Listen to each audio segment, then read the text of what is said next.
How long have your hands been like that? Madison didn't answer right away. She turned her face away, jaw tight, like she was deciding something. Then she whispered, barely loud enough for him to hear over the rumble of engines and crowd noise. Long enough that I stopped counting. Caleb Reynolds Hawk had seen a lot of broken things in his 61 years. Engines, bones, men who'd given up. But something about this girl, standing alone at the edge of a crowd with her fingers curled open like she was afraid to hold anything too tightly, cut straight through him. Before we go any further, if this story reaches you, drop your city in the comments below. I want to see how far Madison's story travels. And if you haven't subscribed yet, hit that button now, because what you're about to hear is one of those stories you don't forget.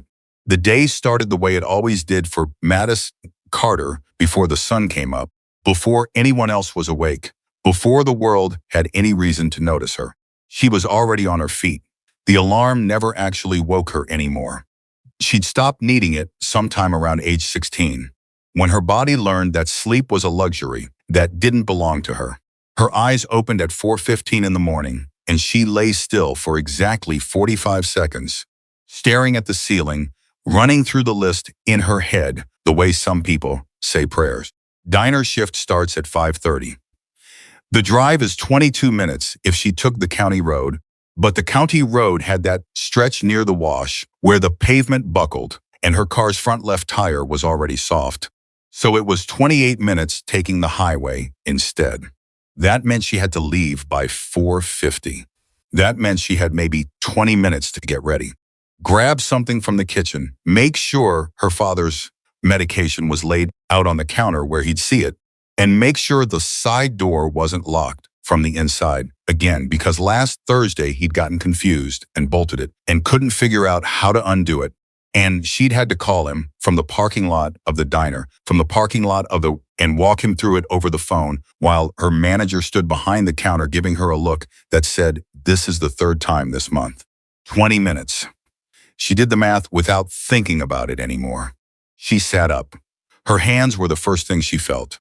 Not pain, exactly. It had been so long since it was just pain that she didn't even use that word for it anymore. It was more like resistance. Like her body was a car engine that had been started in cold weather.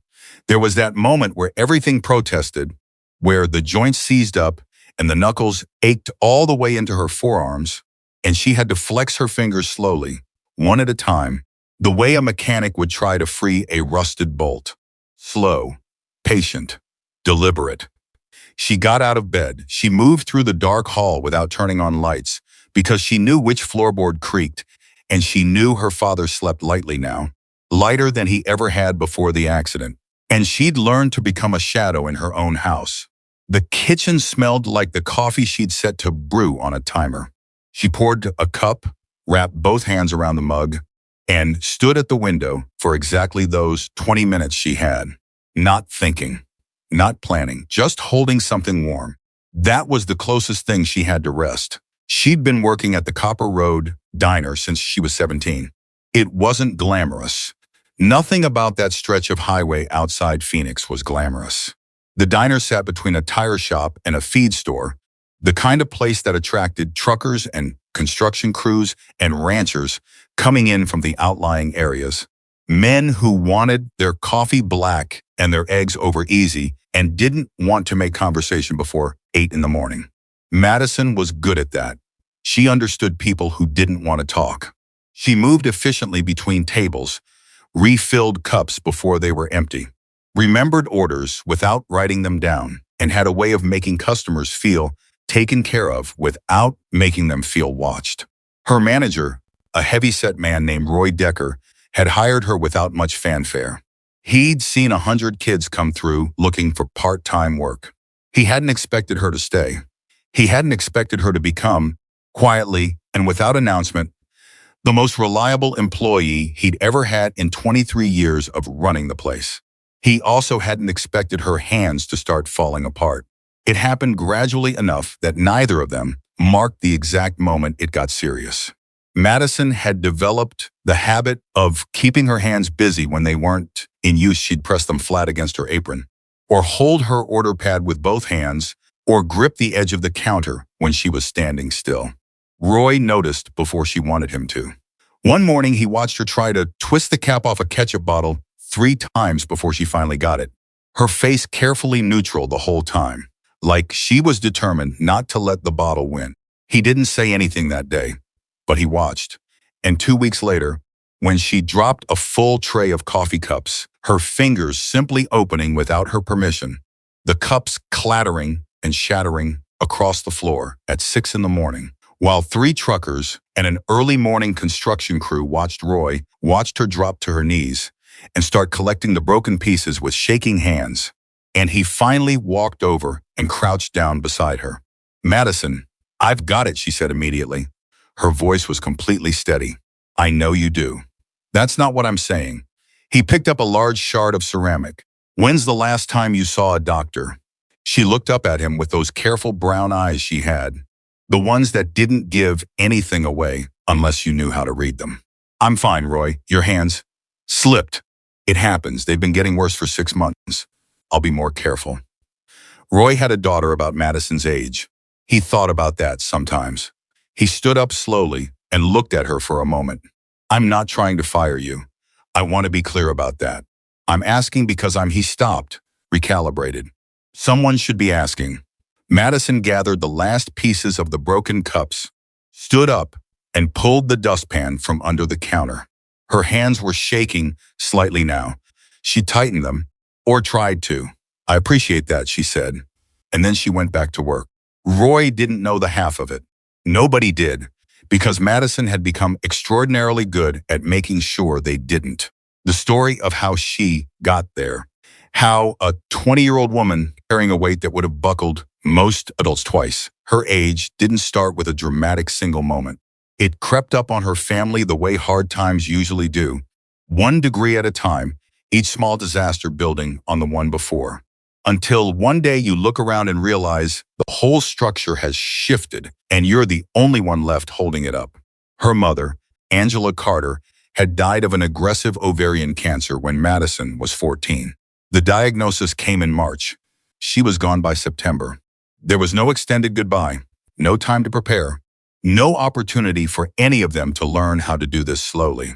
1 month, Angela Carter was driving Madison to school and arguing with her about leaving dishes in her room.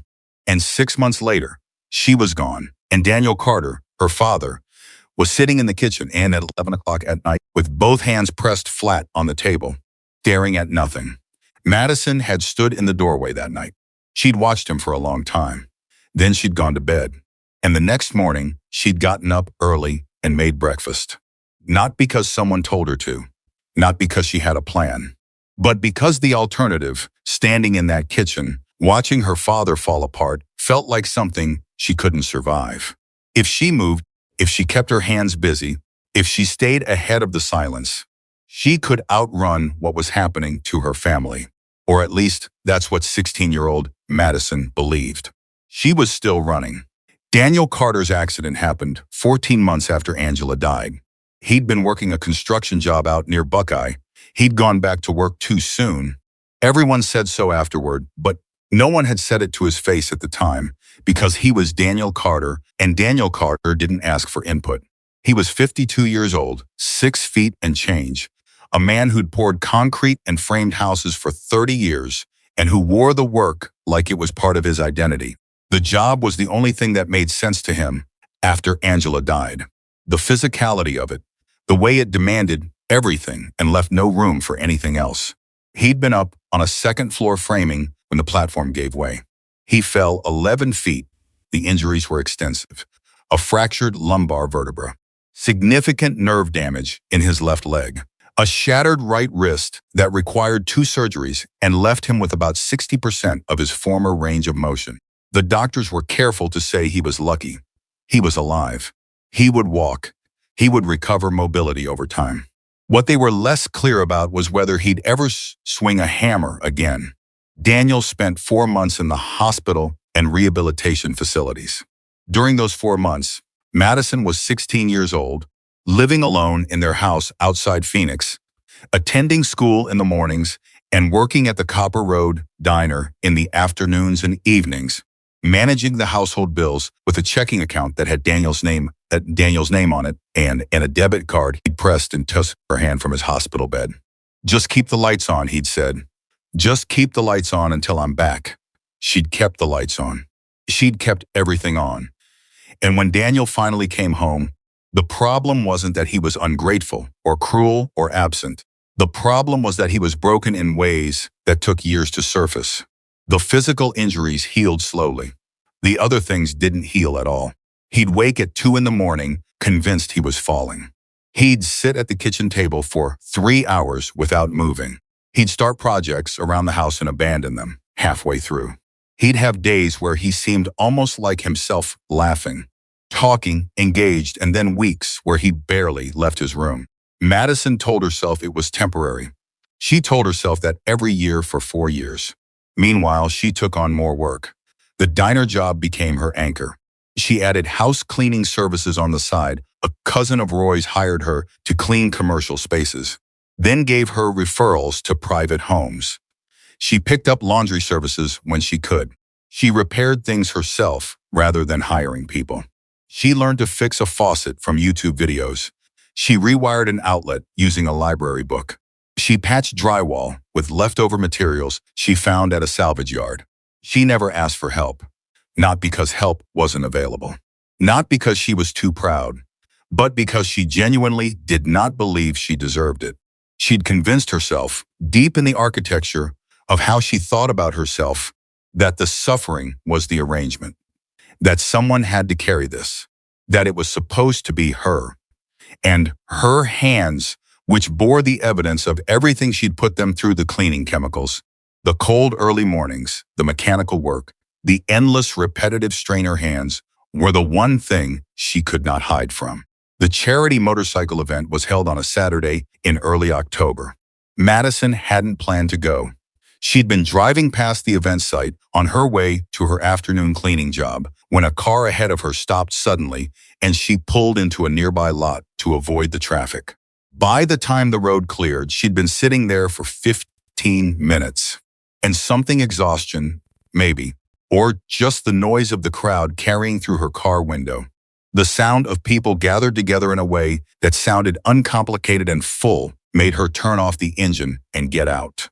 She stood at the edge of the crowd. She'd been standing there for maybe 20 minutes when she noticed the water bottle someone had handed her was going to fall. Her fingers had been slowly losing their grip without her realizing it. The way it happens sometimes, a gradual opening. Like a slow exhale she couldn't stop, and the bottle tilted, and she grabbed for it and missed, and it hit the ground and rolled under the wheel of a parked motorcycle. She stood there for a moment, looking at it. The embarrassment wasn't about the bottle. It was about what the bottle represented. It was about the fact that she'd been trying to hold something as simple as a plastic water bottle, and her hands had refused. She crouched to pick it up, and when she straightened, there was a man standing a few feet away. He was big. Not in a threatening way, in the way of someone who had simply been substantial for so many years that it had become structural.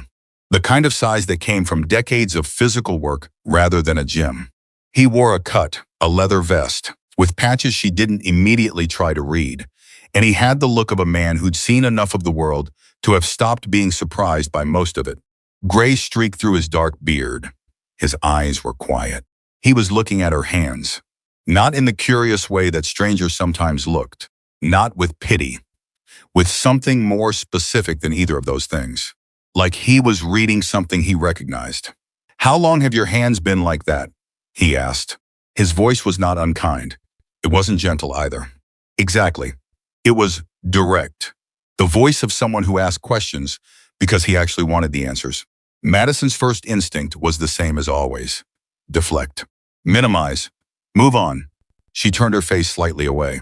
"They're fine." "They're not." She looked back at him. "I dropped a bottle." "That happens. I watched you try to pick it up," he said. "Took you 3 tries. You couldn't get your fingers around it." The accuracy of that observation, the simple, flat truthfulness of it, did something unexpected to Madison. She felt briefly like the ground had shifted. Because people usually didn't notice, or if they noticed, They let it go. They accepted the deflection because accepting it was easier. This man had not accepted it. "I'm Hawk," he said. "Madison, Madison." He said her name the way older men sometimes did, with a kind of weight, like names meant something. "You want to tell me what's actually going on?" "Not really." "Fair enough." He nodded. He didn't move away. "You want to sit down?" "I'm not staying long." "You've been standing here for 20 minutes. She stared at him. "You were watching me?" "I was standing over there." He gestured vaguely. "You were hard not to notice. Not because of anything dramatic. You just," he stopped, searched for the words. "You had the look of someone who's been standing outside something for a long time, not sure if they're allowed in." Madison opened her mouth to say something and then closed it, because that was, without her permission, exactly true. She didn't tell him everything that day. She wouldn't have known how to start even if she'd wanted to. What she did was sit down on a low wall at the edge of the lot, and Hawks sat down 3 feet away. And for a while, neither of them said anything because the crowd was loud enough that silence between two people felt comfortable, almost private. Then he said, "You work with your hands." "I work at a diner," she said, "and I clean houses. 2 jobs sometimes." He was quiet for a moment. "How old are you?" 20. He absorbed this. "You got family?" "My dad." She paused. "He was in an accident. Few years back. She stopped. Started again. "He's okay." Another stop. "We manage." The words were practiced. She'd said some version of them so many times they'd become automatic. Stripped of emotion, functional. "We manage." 2 words that covered 4 years of everything she hadn't said to anyone. Hawk heard what was underneath them anyway. "Who manages you?" he asked. And that was the question. That was the one she hadn't been asked. Not once, not in 4 years. And hearing it out loud in the middle of a parking lot at a motorcycle charity event did something to Madison that she was not prepared for. She felt something move in her chest, something shift. Her jaw tightened, her eyes stung. She blinked, hard, and looked away. "I'm fine," she said. Her voice cracked on the second word. "Yeah," Hawk said quietly. "That's what people say when they're not." She didn't answer. He didn't push. But he also didn't leave. And that the staying was something Madison hadn't experienced in a very long time. People in her life moved around her. They thanked her. They relied on her. They occasionally expressed vague concern and then moved on because she made it easy for them to move on. This man was not moving on. She felt for the first time in years like someone was actually looking at her. Not at the diner uniform. Not at the Madison who kept everything running. Not at the reliable one, the strong one, the one who never needed anything. Just at her. And her hands open, stiff, quietly broken, were lying in her lap between them, and she wasn't hiding them anymore. The event wound down as the afternoon stretched toward evening. Bikes started rolling out of the lot. The crowd thinned. A few of Hawk's fellow club members drifted over big men, some older, some younger, all of them carrying the particular quiet that long-time riders carry. The comfort of people who are used to covering ground without talking about it. And they looked at Hawk, then at Madison, and then they found other places to be without being asked to. Something about that, the effortless, unspoken choreography of it, made Madison exhale. Hawk eventually said, "Tell me about the hands." And this time, she did. Not everything. Not the whole 4 years. But the practical parts, the cleaning chemicals, the long shifts, the cold mornings, the way the joint pain had started as soreness and become something different, something persistent, something that lived in her knuckles and wrists and never fully left. She told it the way she told everything, flat, factual, without embellishment. Hawk listened. He didn't interrupt. He didn't make the sounds people make when they want you to know they're listening. He just listened. When she finished, he said, "You been to a doctor?" "Not for this." "Why not?" "Because," she looked at her hands. "Because it costs money and time, and I don't have either one to spare right now." "What happens when they stop working?" His voice wasn't cold. It was exact. He was asking her to think past the immediate crisis management she lived inside. Madison hadn't let herself think about that. "That won't happen," she said. "Madison," She looked at him. That's already happening, he said. She knew. She knew it was. She'd known it for months.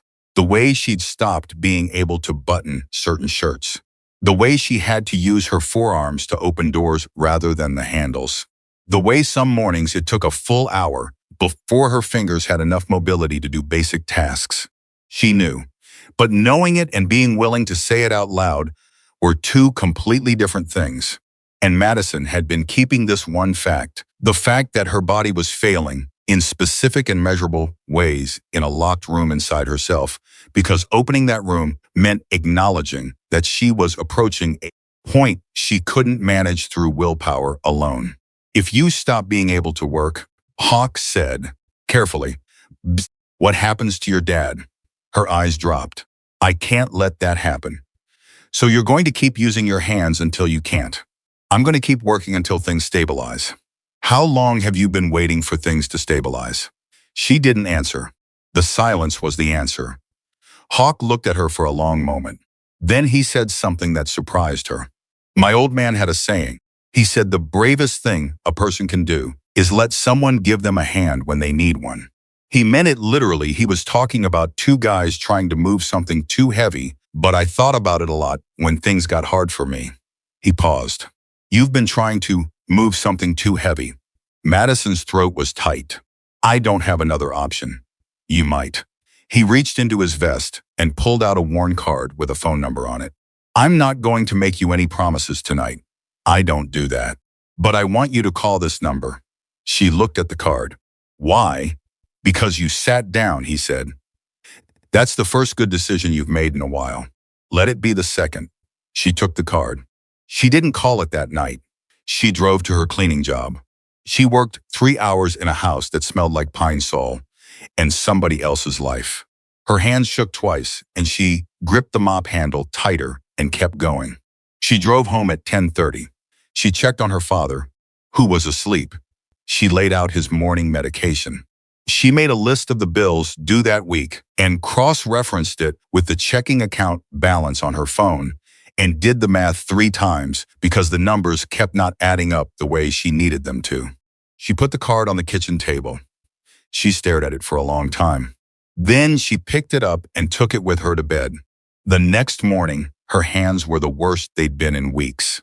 The cold had come in overnight, that dry October cold that settled into Phoenix before the nights turned genuinely bitter and the joints had seized up so completely that when she tried to get her grip on her coffee mug, her fingers simply wouldn't cooperate. She tried for almost a minute. The mug sat there. The coffee steamed. She sat down at the table. She picked up the card. She dialed. Hawk answered on the second ring. I didn't think you'd call this fast, he said, not surprised. Careful, my hands are bad this morning, Madison said. Her voice was steady. I think I need help. There was a pause. When he answered, there was something in his voice she hadn't expected to hear. Something that sounded almost like relief. Yeah, he said. Yeah, okay. Let's figure this out. And that was the moment, not dramatic, not loud, not visible to anyone, when Madison Carter stopped standing alone at the edge of everything. It happened in her kitchen at 6 a.m, with a cold cup of coffee in front of her and hands she couldn't close. And it changed everything that came after. Hawk showed up at 7:15. Madison hadn't expected that. She'd assumed the phone call would lead to another phone call, maybe some referrals, a list of resources, the kind of distant helpfulness that well-meaning people offered when they wanted to feel useful without actually getting involved. She'd been mentally preparing herself for that, the polite machinery of assistance that never quite reached the actual problem. Instead, she heard a motorcycle in the driveway at 7:15 in the morning. She stood at the kitchen window and watched him cut the engine and sit there for a moment, not moving, like he was giving her the chance to decide whether she was ready for this. Then he climbed off and walked to the door and knocked twice. Not loudly, just enough. She opened it. He looked at her hands first, then at her face. I had coffee. That's not food. He held up a paper bag. Brought breakfast. Figured we'd talk before I make any calls. Madison stepped back and let him in. He sat at her kitchen table like he'd sat at 1,000 kitchen tables, heavy and easy at the same time, taking up space without making it feel like an intrusion. He pulled 2 wrapped sandwiches from the bag and set one in front of her and unwrapped his own and started eating without making a production of it. She sat down across from him. "You said you'd make calls," she said. "What calls?" "Depends on what you tell me." He took a drink of the coffee he'd apparently also brought in a cup from a gas station. "I need to understand what you're dealing with. All of it, not just the hands." Madison looked at the sandwich in front of her. "It's a long story, I've got time." "I don't," she said. "I've got a shift at 9. Then you've got an hour and 45 minutes. He set his coffee down. "Talk." And something about the directness of that "not please," or "if you want," or "whenever you're ready," something about the blunt simplicity of it broke through the careful management she normally maintained. Like he'd found the one door she'd forgotten to lock. She talked. She started with her mother, because that was where the real story started, even though she'd never framed it that way before. She told him about the 6 months between the diagnosis and the death, about being 14 and watching her parents become something other than her parents, her mother fighting, her father falling apart, both of them so consumed by the crisis that Madison had started taking care of things at the edges just to have somewhere to put her fear. She'd started cooking dinner because somebody had to. She'd started doing laundry because the pile had gotten enormous. She'd started keeping track of appointments and medication schedules because her father kept missing them in those last weeks. And nobody had asked her to do any of it. She'd just started. "And nobody stopped you," Hawk said. "It wasn't a question. Why would they? Things were getting done. You were 14. Someone had to." He looked at her steadily. "How old do you feel right now?" Madison paused. The question landed somewhere unexpected. "Old," she said finally. "I feel." He nodded slowly. "Keep going." She told him about her father's accident, about the hospital months, about the debit card, and the instruction to keep the lights on, and how that simple directive had become the organizing principle of her life in ways that neither of them had intended or understood at the time. She told him about the diner, about the house cleaning jobs, about learning to fix plumbing from internet videos and rewire outlets from library books because calling a professional cost more than doing it herself. She told him about the chemicals. That part was harder to say out loud, not because it was dramatic, but because it was so mundane. The damage hadn't come from anything cinematic.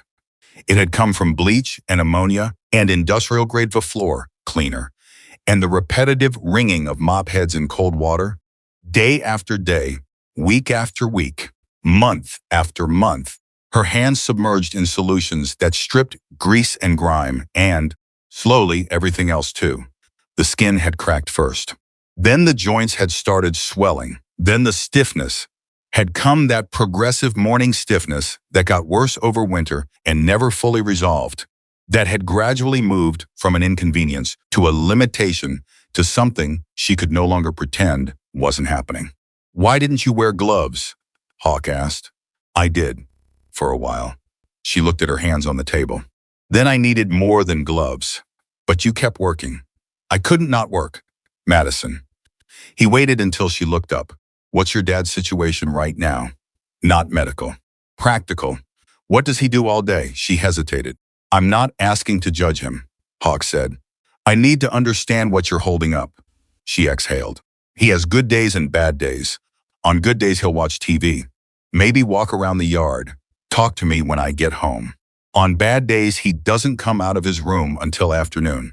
The accident hurt his back and his wrist. But the harder thing is," she stopped, chose words carefully, "it took something from him. Some kind of engine he had. He was always the one who fixed things, who handled things.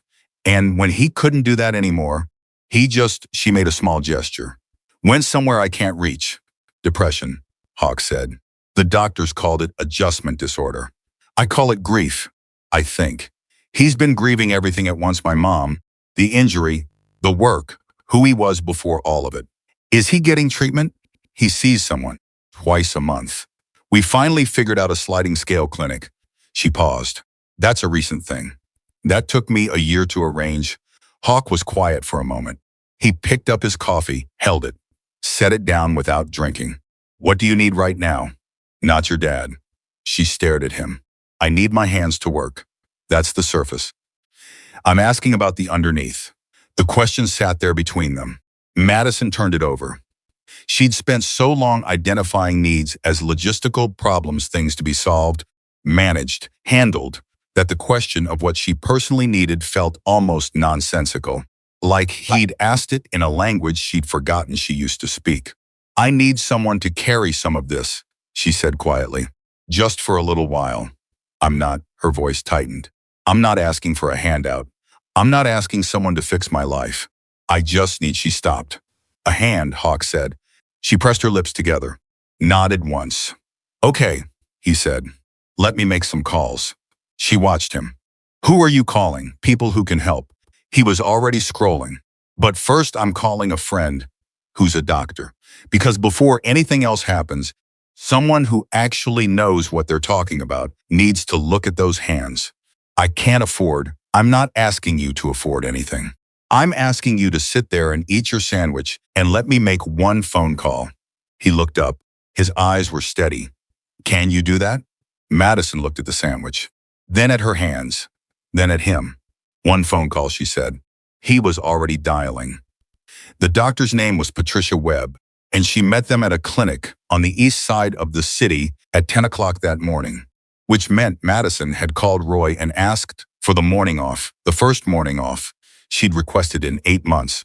And Roy had said, of course, take the whole day, in a voice that told her he'd been waiting for exactly this phone call.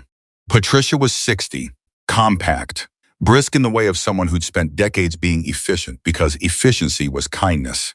She examined Madison's hands for a long time without speaking, manipulating the joints carefully, asking Madison to flex and extend and grip and release, noting the points where the movement stopped, asking about pain levels and duration, and what made it better or worse. When she was done, she sat back and looked at Madison with an expression that was honest without being unkind. Okay, here's what I'm seeing. She set Madison's hands down gently, like returning something that needed care. The joint inflammation is significant. The skin damage from chemical exposure has compounded the problem. Your skin should be providing protection, and instead it's compromised. The morning stiffness you're describing, the loss of grip strength, the progressive limitation, all of this tells me this has been building for a long time without treatment. How long until it gets better? Madison asked. Patricia paused. That depends on what you do from here. If you continue what you've been doing, the chemical exposure, the heavy repetitive work, no treatment, you're looking at permanent loss of function within 1 to 2 years. The room went very quiet. Madison had known it was bad. She'd known it for months. But hearing someone say permanent loss of function in a clinical voice at 10 in the morning made it concrete in a way that her private knowing hadn't. And if I stop, she said, stop the chemical exposure, start treatment, medication, therapy, protective protocols, your prognosis is much better. You're young. Your body has significant capacity to recover, but you need to stop the damage first. Patricia looked at her directly. You understand what I'm saying? You're saying, if I keep working, I lose my hands. I'm saying the work you've been doing, the way you've been doing it, is destroying your joints. Yes, Madison sat with that. It felt enormous and also, somehow, not surprising. Like she'd already known this verdict and had been postponing the moment of hearing it said out loud. Hawk was standing near the door. He hadn't said anything during the examination. He spoke now. What does treatment look like? Patricia outlined it. Medication to manage inflammation. Physical therapy to restore range of motion and build protective muscle. Complete avoidance of the chemical exposures. Modifications to any work. She continued different tasks. Protective gear. Limitations on repetitive strain. And time. Weeks before any significant improvement. Months before she'd know how much function could be recovered. The time and the avoiding chemicals are the problems, Madison said. Her voice was flat. I can't stop working. And most of my work involves chemicals. I know, Patricia said. That's why I'm not giving you a simple prescription. and sending you home. We need to figure out what this looks like given your actual life. She looked at Hawk, which I'm guessing is why you're here. Starting to figure that out, Hawk said. Patricia turned back to Madison. I want you to come back in 3 days. I'm going to put together a treatment plan that accounts for what you can realistically manage. In the meantime, she reached for a prescription pad. I'm starting you on something for the inflammation. It won't fix anything, but it'll reduce the immediate damage while we get the rest organized. She wrote, tore the sheet off, held it out. And Madison, I need you to hear something. Madison took the prescription. You waited too long, Patricia said. Not harshly. Factually. I understand why. I understand the situation. But you waited too long, and that cost you. Whatever comes next, don't wait. Whatever you need, don't wait. Do you understand? Madison nodded. Patricia held her gaze for a moment longer, like she was checking whether the words had actually landed. Then she stood, and the appointment was over. Outside, in the parking lot, Madison stopped walking and stood still. Hawk stopped beside her. He didn't ask what she was thinking. He'd started to understand that she needed a moment after things hit her, that she processed internally and then came out the other side with something to say. She said, if I can't do the cleaning jobs, we lose about $400 a month. Okay, that's the electric and the water. Those are the ones I can't let go. Okay. And if I need medication, even cheap medication, that's more gone. And the therapy, Madison. He said her name the same way he always did. With that weight, I hear you. I've got you. Can you trust that for right now? She looked at him. Why? The question came out more direct than she meant it to. Not suspicious exactly. Genuinely confused. Because in Madison's experience, people who said I've got you did not generally mean it literally. They meant it emotionally, briefly, as comfort. They did not mean it as a logistical commitment. Hawk seemed to understand the question behind the question. He said, because you sat down yesterday when you didn't have to. Because you made the call this morning when you could have convinced yourself to wait another week. Because you came here. He paused. You're not someone who does those things easily. That took something out of you. I'm not going to let that be wasted. Madison looked away. Her jaw was tight. There was something happening in her chest that she didn't have language for, a pressure that felt like something long compressed beginning, very slowly to decompress. I don't know how to accept help, she said. I know, he said, but you already started. He took her to meet the chapter that afternoon. She hadn't expected that either. She'd expected more phone calls, more logistics, maybe a list of local assistance programs. She hadn't expected to walk into a garage on the edge of the city and find 12 men who looked up from whatever they were doing and simply waited. The garage was theirs, the chapter's. It was a working space full of the particular organized chaos of a place where serious mechanical work happened regularly. The smell of oil and rubber was deep in the walls. There were bikes in various states of assembly and a long work table, running the length of one wall, and folding chairs arranged with the casual impermanence of a place where people gathered often. Hawk walked in, and they all looked up, and he said, "This is Madison. I told you about her this morning." He had, apparently, been busy between her doctor's appointment and now. Several of them had the look of men who'd been briefed and had opinions. Not hostile opinions. The kind of opinions that came from people who'd heard something that bothered them and had spent a few hours deciding what to do about it. A large man with a silver beard and the general dimensions of a doorframe stepped forward. He introduced himself as Marcus Bear, he said, was what they called him. And his handshake was so carefully calibrated not to hurt her hands that she almost smiled. Hawk says your situation's complicated, Bear said. It's manageable, Madison said reflexively. Bear raised an eyebrow at Hawk. Hawk shrugged faintly as if to say, told you. What does it look like? Bear asked. Specifically, what does it cost to manage your situation? Madison stiffened slightly. I'm not here asking for money. Nobody said you were, Bear said. I asked what it costs. The distinction between asking and simply providing information was subtle enough that it almost slipped past her. But she caught it. And something about the way he'd made it, without making a show of it, told her this was a man who understood the difference between charity and respect.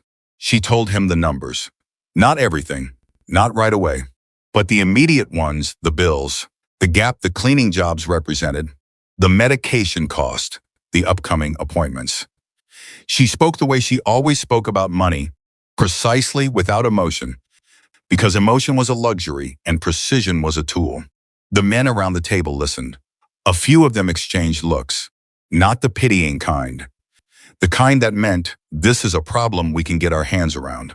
A younger member named Tomas, who'd been quiet until now, leaned forward with his elbows on his knees and said, "What about your dad's situation? Is he getting any disability?" Workers' comp covered the initial treatment. The permanent disability determination has been tied up in appeal for 2 years. The room went a degree quieter. 2 years, Tomas repeated. The insurance company disputed the extent of the nerve damage. They have a lawyer, we don't. Bear looked at Hawk. Hawk looked at Bear. Something passed between them that Madison couldn't fully read, but felt like a decision being made. We know someone, Bear said carefully. I can't afford. We know someone, he said again, more firmly, but still without edge. That's all I'm saying right now. Let me make a call. Madison looked around the room. At these men she didn't know, who had no reason to be involved in any of this, who had apparently spent their morning rearranging their Saturday because Hawk had told them something that bothered them. Why are you doing this? She asked. The room, all of it, collectively. Nobody rushed to answer. Then a quiet man near the back, older than the others, with the careful stillness of someone who chose his words, with intention said, because someone should have done it a long time ago. And the room agreed without anyone saying so.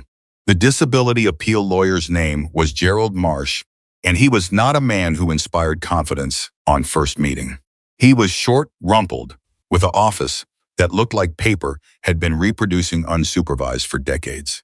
But Bear had vouched for him, and Hawk had seconded it, and so Madison sat across from Gerald Marsh 2 days later and watched him read through the documentation on her father's case with the focused absorption of someone reading something that interested him.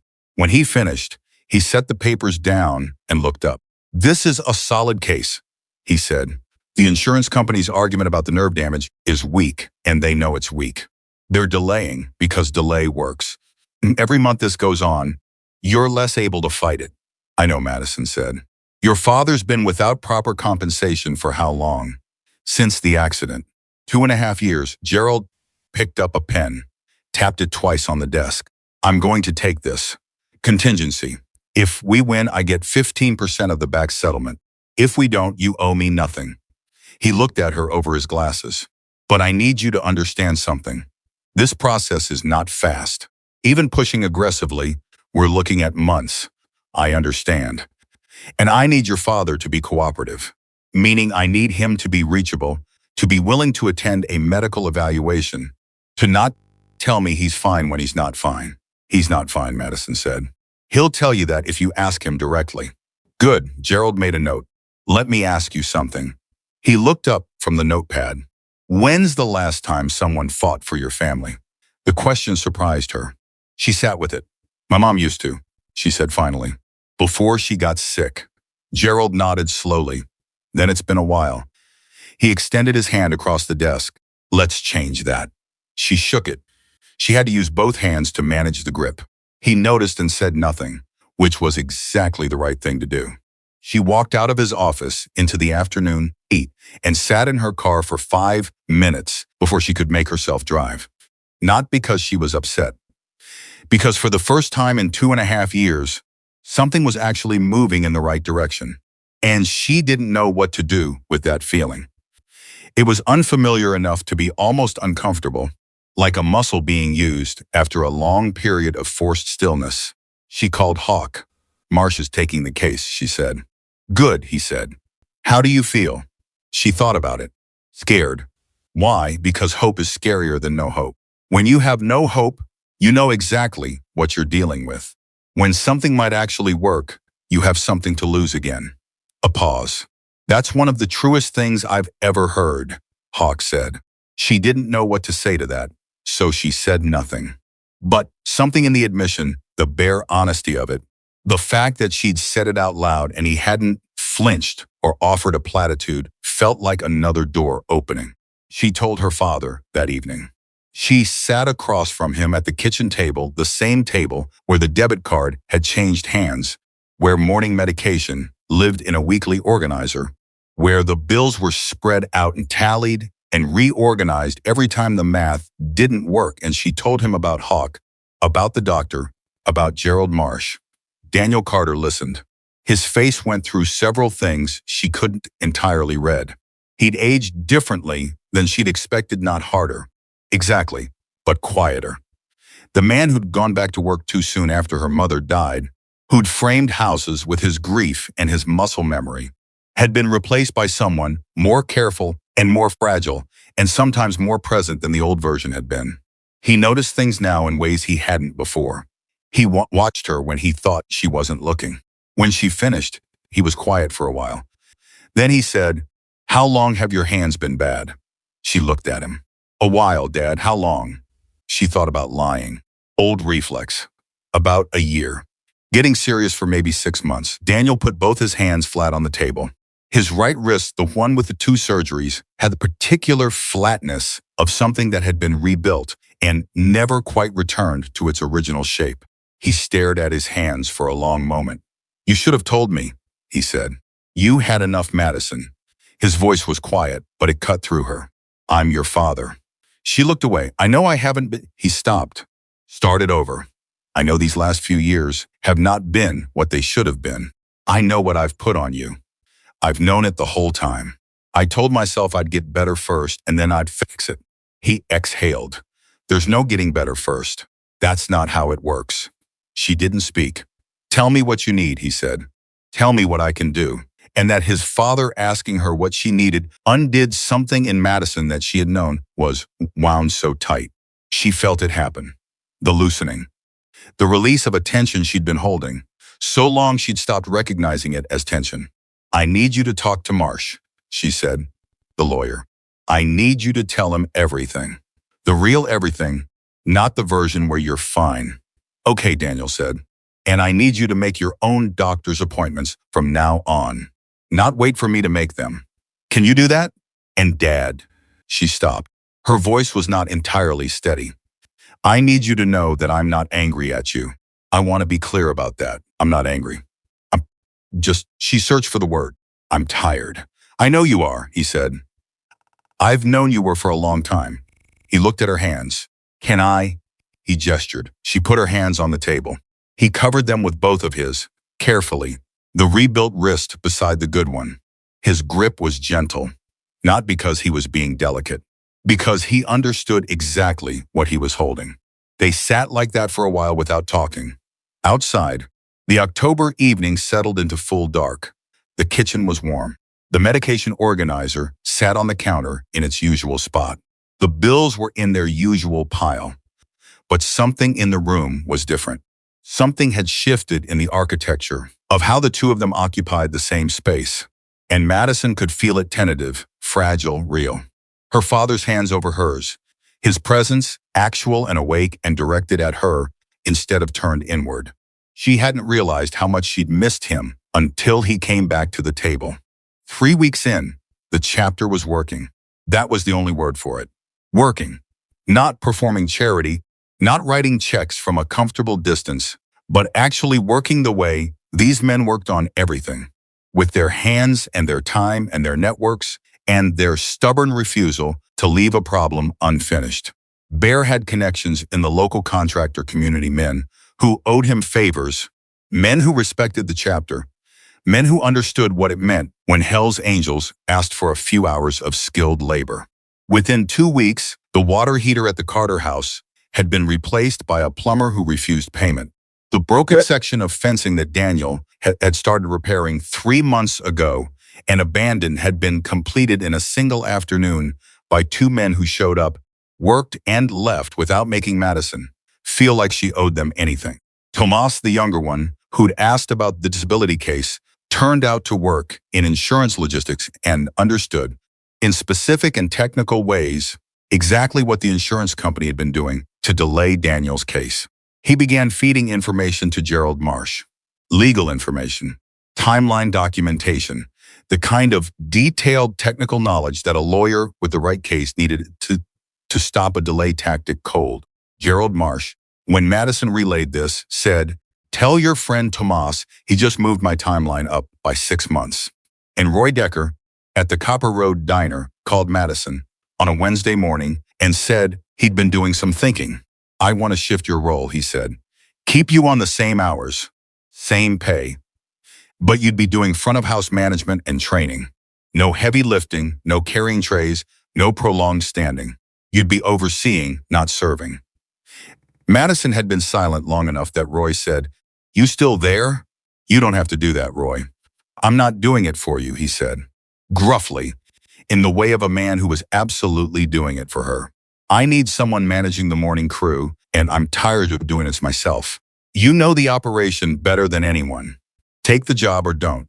She took the job.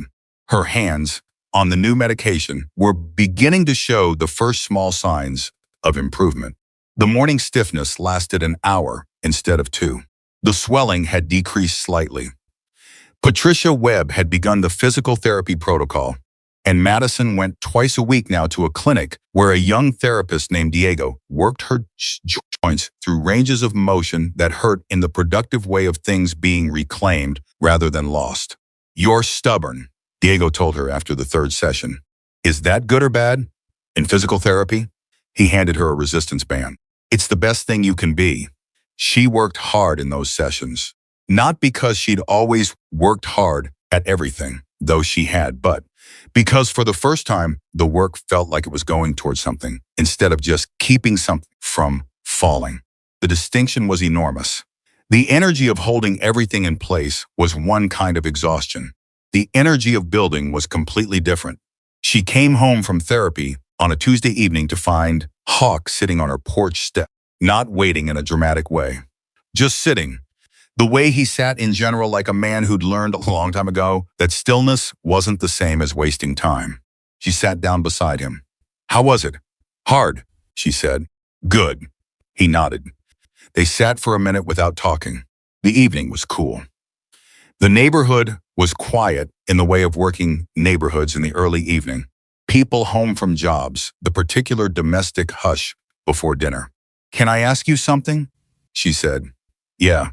"Why does the chapter do this?" "Not for me specifically. In general." "Why do you get involved in things like this?" Hawk was quiet for a moment. "Because we can," he said. "And because a long time ago, when things were hard for me in ways I don't talk about much, somebody stepped in. Not a group. One person just showed up and helped and didn't make it complicated." He paused. "Changed the whole direction of my life. I've thought about that a lot. What it costs someone to step in, which is usually not that much, and what it costs a person not to have anyone step in, which is usually everything." Madison listened. "You were heading toward everything," he said.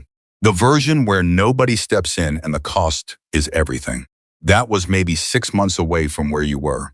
She knew he was right. She'd known it herself, in the locked room she didn't open, the one where she kept the knowledge she couldn't afford to look at directly. 6 months, maybe less. "What do you get out of it?" she asked. He turned and looked at her. "The look on your face right now," he said. She frowned slightly. "What look?" "The one you're starting to believe this might actually work." He stood up from the step. "That's worth a hell of a lot." He walked to his bike, swung on, pulled out of the driveway the way he always did without ceremony, without looking back, like he'd never needed to be thanked for anything. Madison sat on the step for a while after he left. The air was cool. Her hands rested in her lap. She flexed her fingers, slowly, the way she did every morning and every night, tracking the tiny incremental changes that were beginning to accumulate into something that felt, carefully, like progress. She closed her right hand. Not fully, not yet, but further than last week, further than the week before. She opened it again, looked at it for a long moment. Then she went inside, and she made dinner for herself and her father, and they ate together at the kitchen table like it was something they'd always done, like there had never been a time when the table between them was empty and silent and full of a grief neither of them had known how to share. It wasn't fixed, not yet, but it was no longer getting worse. And for Madison Carter, who had spent 4 years simply trying to prevent the collapse, the feeling of something moving forward, however slowly, however carefully, was something so unfamiliar it felt almost like being born into a different version of her own life. She wasn't there yet, but she was finally walking toward it. The letter arrived on a Thursday. Madison almost didn't open it. She'd developed a habit over the years of sorting mail. By threat level, the red envelopes went on top. The white envelopes from insurance companies and law offices and collection agencies went a separate pile that she dealt with on weekends when she had slightly more emotional bandwidth than weekday mornings allowed. She'd put the envelope from the insurance company's legal department in that pile without looking at it closely, because she'd trained herself not to react to those envelopes until she was ready. She called Gerald Marsh instead. "There's a letter," she said, "from their lawyers." "Open it," he said. He was already alert. She could hear him moving, pulling himself upright in his chair. "Read it to me." She opened it standing at the kitchen counter. She read it once to herself first, and what she read made her hand tighten on the paper in a way that sent a pulse of pain through her joints that she barely felt. Then she read it to Gerald. When she finished, Gerald was quiet for exactly 4 seconds. "They're offering a settlement," he said. "Yes. 40% of the original claim." "Yes." "Don't accept it," he said immediately. "Don't call them. Don't write back. Don't acknowledge it in any form. This is a pressure move. They're making this offer now because Tomas's documentation rattled them. They know we're close to having what we need to force a full hearing, and they're trying to cut their losses before that happens." Madison looked at the number on the letter. It was not a small number.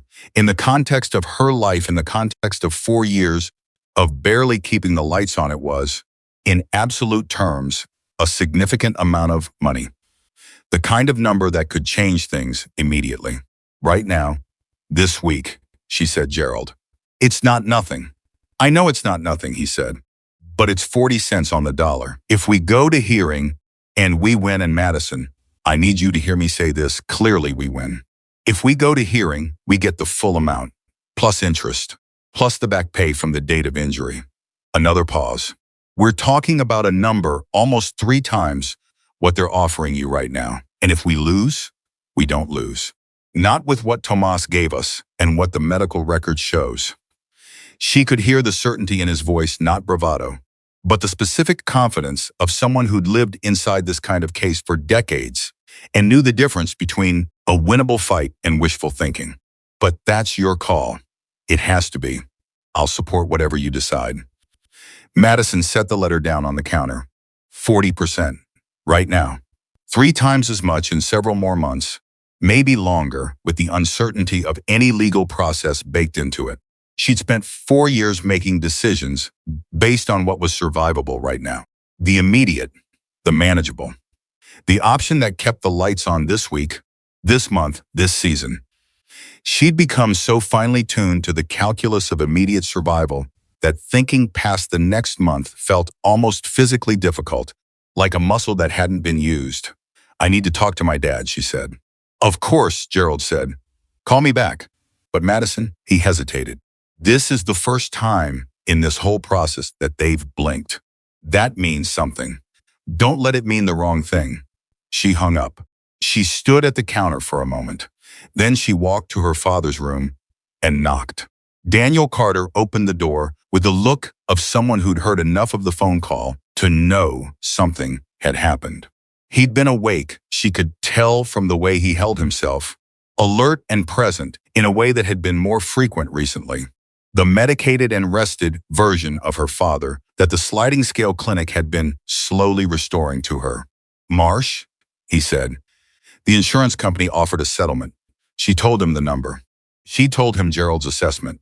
She told him both sides of it, as clearly as she could, without slanting it either direction, the way she'd learned to present financial information, factually, because facts were what you could work with. Daniel listened without interrupting. Then he sat down on the edge of his bed and was quiet for a while. "What do you think?" he finally asked. "I think Gerald knows what he's talking about. I think Tomas knows what he's talking about. I think the insurance company wouldn't be offering 40% if they thought they could win." But she looked at her hands. "But the full amount means more waiting, and waiting has always cost us." Daniel was quiet again. Then he said something that surprised her. "How are your hands this week?" "Better than last week." "Better than last month?" "Yes." "So waiting isn't costing you the same way it used to," he said, carefully, like he'd been thinking about this and wanted to say it right. "Things are different now than they were 2 months ago. We're not waiting alone anymore." She looked at him. "Tell Marsh to fight," Daniel said. "Tell him to take it all the way." Madison held her father's gaze for a moment. This man who'd spent 2.5 years somewhere unreachable inside himself, who'd been in this fight, technically, from the beginning, and absent from it in every way that counted, who was sitting here now, upright and decided and looking at her with the particular clarity of someone who'd found their way back to something that mattered. She pulled out her phone. She called Gerald Marsh. "Fight," she said when he picked up. She heard him exhale a short, satisfied sound, like a man who'd hoped for exactly this answer. "Good. I'll respond to their attorneys by end of day. Madison, get your father to my office Friday. I need his signature on some things, and I want him to meet me in person before we go further." "He'll be there," she said. She looked at her father as she said it. Daniel nodded. Hawk found out about the settlement offer the next morning. Madison hadn't told him, she'd told Bear, tangentially, while talking about something else, and Hawk showed up at the diner during her management shift and sat down at the counter with the look of a man who had opinions. "You said no," he said. "Gerald said no. My dad and I agreed." "Good." He picked up the coffee. She slid toward him without being asked. "What'd it feel like?" "Terrifying," she said honestly. "And right. Those two things usually go together." He drank. Set the cup down. "There's something else." Something in his tone made her still. She'd learned to read Hawk's register changes. This one was the careful, measured voice he used when he had information that required handling. "What?" she said. "I got a call this morning from someone at the Contractor Association, guy named Whitfield, does compliance oversight for the commercial licenses in this area." He paused. "He says that the company your father worked for at the time of the accident may have had a compliance violation, unaddressed safety deficiency on the platform he was working on." Madison stared at him. "What does that mean?" "It means the platform failing may not have been an accident in the way everyone assumed. It means there may have been a documented maintenance issue that the company knew about and didn't address." He was watching her carefully. "Tomas found the thread through the disability documentation. He passed it to Marsh this morning." The counter between them felt very far away suddenly. "How long have you known this?" "Since this morning. I called you as soon as I could." How she stopped. "How does this change things?" "I'm not a lawyer," Hawk said, "but Marsh thinks it changes everything. If there was a known safety deficiency, this isn't just a workers' comp dispute. It potentially becomes a negligence case." Madison's mind was moving fast now, running the implications the way she ran bill calculations quickly, carefully, always looking for the place where the math broke. A negligence case against the company, against the company's insurance, against the company itself, potentially, and the settlement offer is suddenly a lot more interesting as evidence that they know exactly what they're exposed to, Hawk said. He held her gaze. "This is good news. I want you to know that before you let your brain turn it into something else." She realized she'd put both hands flat on the counter the way she always did when she needed to feel something solid. "My dad worked for that company for 11 years, she said. "He trusted them. I know. He went back to work too soon because he needed to feel useful, and they let him. They needed the labor, and they let him go back, and the equipment was..." She stopped. Her voice had changed. Something underneath the careful management was moving. Hawk reached across the counter and put his hand over hers. Just briefly, a single deliberate contact. "Marsh knows," he said. "Let him work." She nodded once.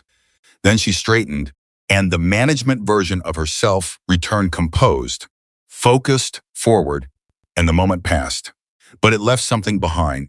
The knowledge that her father's accident, which she'd always thought of as terrible luck and terrible timing, and the kind of random disaster that simply happened to people, that it might have been preventable. That someone might have made a decision that made it possible, and then spent 2.5 years watching a family drown while fighting the compensation claim. That knowledge sat in her like something burning. Gerald Marsh called at 4 o'clock that afternoon. "I need you and your father in my office tomorrow," he said. "Not Friday anymore. Tomorrow. Not optional." What happened? The company's attorney sent a new communication this morning, 2 hours after I sent our rejection of the settlement offer. His voice was tight with something that sounded like controlled anger. "They've tried to pull a document from the disability file, a maintenance log. Tomas says it's the one that shows the platform inspection record." Madison's hand tightened on her phone. "Can they do that?" "They can try. But Tomas made copies before the original filing. Certified copies. They don't know that yet." A pause. "Madison, these people have been running a strategy for 2.5 years. And it has been working because they had resources and your family had nothing. That equation just changed. But it's going to get harder before it gets easier. I need you and your father ready for that." "We'll be there tomorrow," she said. She hung up and stood in the back office of the diner for a moment. The morning rush was over. Roy was out front. The lunch prep was running on schedule. Everything around her was functioning the way she'd trained it to function. She called Hawk. "They're trying to pull a document," she said when he answered. "The maintenance log must told me." His voice was steady. "Copies are safe. Marsh has them." "Hawk," she stopped. "What kind of people do this? For 2.5 years? Knowing what it was doing to a family." "The kind who do math and not much else," he said. "The kind who figured a working-class family in Phoenix with no lawyer would run out of money before they did." A pause. "They figured wrong." She pressed her free hand against the wall. Her fingers were stiff less than before, improving in their slow way, but present. "What if we'd accepted the settlement this morning?" "You didn't. But if we had, if I'd been 3 months ago, Madison, the one who was running on fumes and couldn't think past the next bill, I would have taken it. I would have thought 40% was a miracle, and I would have taken it, and they would have walked away from a negligence case, and nobody would have ever known about the platform." Madison Hawk's voice was quiet. "That's not what happened." "It almost was," she said. The silence on the line had a particular texture. "Yeah," Hawk said finally. "It almost was." The meeting at Gerald Marsh's office the next morning was the first time Madison had ever seen her father in a lawyer's office. Daniel Carter walked in, wearing the jacket he'd had since before the accident, the one with the slight repair at the left elbow that he'd done himself. And he shook Gerald Marsh's hand with his good right hand, his rebuilt wrist steady, deliberate, and sat down across the desk with the careful posture of a man who understood the weight of the room. Gerald laid it out without softening it. The maintenance log, the compliance violation, the implications of the settlement offer coming immediately after Tomas's documentation was filed, the theory of the case he was now building. Daniel sat and listened. His face went through things that Madison watched from beside him, trying to read. Something moved in his jaw. His eyes went somewhere else for a moment and came back. When Gerald finished, Daniel said, "They knew. We believe the documentation supports that," Gerald said carefully. "We'll need to build that argument. They knew the platform was compromised, and they sent men up on it anyway. That's what we're going to demonstrate." Daniel put both hands flat on Gerald's desk, the rebuilt wrist beside the good one, the same gesture he'd made at the kitchen table the night Madison had told him the truth. "I want to go all the way," he said. "Whatever that takes. I want them to have to answer for it." "That's what we're doing," Gerald said. "I want my daughter to stop worrying about the electric bill because of what they did to us." His voice broke slightly on the last sentence. Not dramatically. Just a hairline fracture in the steadiness, the way something strong breaks not all at once, but exactly at the point where it's been carrying the most weight. Madison put her hand over his on the desk. He turned his over and held it. Gerald Marsh watched this and said nothing. He picked up his pen and began writing, and the scratch of it on paper was the only sound in the room for a long moment. Bear called a chapter meeting that weekend that he described to Hawk as informal. It was not informal. Every voting member was there, plus several associates. Bear had set up a whiteboard, an actual whiteboard, which struck Madison as incongruous and then struck her as exactly right, because these were men who solved problems methodically, and a whiteboard was a problem-solving tool and written 3 columns on it. The first column was labeled Lego. It had Gerald Marsh's timeline and Tomas's documentation status. The second column was labeled Financial. It had a list of the Carter household's monthly obligations, the current income situation, the gap they were managing, and what the gap would look like over the next 6 months if the case went to full hearing. The third column was labeled Community. It was the longest. Bear turned from the whiteboard to face the room. "Madison's not here tonight," he said, "and that's intentional. This conversation is about what we're committing to, and she doesn't need to be in the room for that. She's got enough to carry." The room agreed with this without discussion. "The legal piece is moving," Bear said. "Marsh is confident. Tomas is supporting him. What I want to talk about tonight is the 6 months between now and when that case resolves." He tapped the second column. "Her new role at the diner covers the basics. The disability determination appeal is separate from the negligence case that's still in progress. The gap right now is about $200 a month, and it's manageable, but thin. Any disruption, car breaks down, medical expense. Her father has a setback, and it's not manageable." A man named Victor, who Madison hadn't spoken to much, raised his hand. "I can take the car. I'll put it through the shop. Make sure it's not going to give her problems." Bear wrote it down. Another member, older, retired from a trade job, offered to look at the house's electrical, which Madison had mentioned once as something she'd been meaning to address. Written down. The conversation moved around the room. Each offer was specific and practical and written down. Not money, mostly. Time, skills, connections. The accumulated practical capital of a group of men who'd spent decades building things and fixing things and knowing people who could do things they couldn't. Hawk sat through most of it without speaking. Near the end, Bear looked at him. "Hawk, what do you see that we're missing?" Hawk thought about it. "Her," he said. "We keep talking about the situation, the bills, the house, the case. But she's 20 years old and she's been alone in this for 4 years, and the hardest thing about where she is right now isn't the practical stuff. The practical stuff is getting handled." He looked around the room. "The harder thing is that she doesn't know how to be the person who gets helped yet. She's fighting it. Not with us, she's working with us. But inside herself, she's still running the version of the math where she has to earn everything she gets, and she can't deserve anything that isn't the direct result of her own effort." The room was quiet. "She needs to see herself the way we see her," Hawk said. "Not as a project, as someone who matters, full stop." He paused. "I don't know how to manufacture that, but I think it needs to be in the room when we talk about what we're doing." Bear looked at the whiteboard. Then he wrote something in the third column, in the middle of the community list. He wrote, "The person, not just the problem." Nobody commented on it, but nobody erased it either. 2 weeks later, Madison walked into a chapter barbecue that Hawk had described as routine, which it was, except that she was there. She'd been uncertain about coming. She'd stood outside the garage for a full 3 minutes before she pushed the door open, running through her reflexive calculation of whether she belonged, whether this was an imposition, whether her presence here required something she should have first offered or asked. Then she pushed the door open.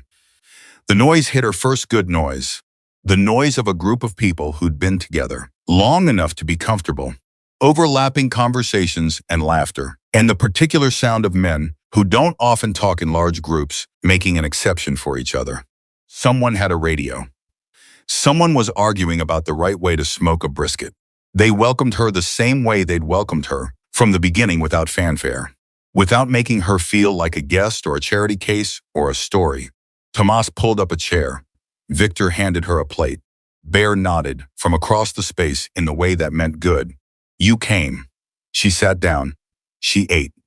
She talked to a man named Pete, who'd been a mechanic for 30 years and had opinions about hand therapy that were surprisingly well-informed. She listened to an argument about whether Tucson was worth the drive that she had no stake in but found genuinely funny. She helped carry things from one end of the space to the other because she couldn't stop herself from being useful. But this time, nobody made her feel like she needed to earn her place. So the usefulness felt different, lighter. At some point in the evening, she found herself sitting beside Hawk with a drink she was only partially into and a feeling she couldn't immediately name. You're relaxed, he said. Don't tell anyone, she said. I'll have to ruin it. He smiled. It was the first time she'd seen him actually smile, not the dry, brief upturn she'd come to recognize as his version of amusement, but a real one. How are the hands today? She held them up, flexed her fingers. She could close them almost completely now. Both hands, the right better than the left. It still pulled. It still hurt at the extremes. But the function was coming back in ways that continued to astonish Diego in physical therapy and satisfied Patricia Webb in a way she expressed clinically, but that Madison read as genuine relief. About 80%, she said. Diego thinks 90 in another month, and what do you think? She considered this. I think I've been underestimating what my body can do when I stop punishing it. She lowered her hands. I think I've been underestimating a lot of things. He let that sit there. He didn't press it or build on it the way people sometimes did when they wanted you to arrive at a conclusion they'd already reached. He just let it be what it was. She said, I owe you an apology. He looked at her. For what? For the first conversation. When you asked how long my hands had been like that and I said they're fine. I do that constantly. I say fine when things are not fine. And it's not honesty, it's armor. And I've been doing it for so long I stopped knowing I was doing it. She paused. It's not fair to the people who are actually trying to understand. You were protecting yourself, he said. I was. But I was also making it impossible for anyone to actually reach me. She looked at her hands again. My mom used to say that the things we do to survive sometimes outlive the emergency. She said about something else, something small. But I've been thinking about it lately. She sounds like she was smart. She was. Her voice was steady. I miss her every day in a way I never found the right words for. You don't need the right words, Hawk said. Some things you just carry. She nodded slowly. She would have liked you, she said. She liked people who didn't waste words. I'll take that, he said. The call from Gerald Marsh came on a Wednesday morning, 6 weeks after the settlement offer had been rejected. Madison was at the diner, in the back office, going over the week's schedule when her phone rang. She saw Gerald's name and picked up immediately. They've moved to mediation, Gerald said. His voice had the particular quality of a man who was working hard not to sound as satisfied as he felt. What does that mean? It means they've looked at what we have and they don't want to go to a full hearing. They've requested a mediated settlement conference, which is where both parties sit down with a neutral mediator and negotiate a number. Why is that better than a hearing? Faster. And Madison, I need to tell you something that I want you to sit down for. A pause. Are you sitting? She sat. I had a conversation with their lead attorney yesterday. Off the record, a professional courtesy call that lawyers sometimes make when everyone in the room knows how a case is going to go. He stopped. They know about the negligence angle. They know about Tomas's documentation. And they know that if this goes to a full hearing with the maintenance log and evidence, they're not just looking at the workers' comp settlement. They're looking at a negligence judgment that could be significantly larger. How significantly? Her voice was very quiet. Enough that they came to the mediation table themselves, Gerald said. Enough that they're not trying to negotiate down anymore. They're trying to contain. Another pause. I think we're going to get a very different number than the one they offered 2 months ago. Madison pressed one hand flat against the desk. Her fingers were spread. She could feel the desk's surface against all 5 of them contact, pressure, sensation, all the things that had been slipping away from her 6 months ago. Gerald, she said, what are we talking about? I don't want to give you a number until we're in the room, he said carefully.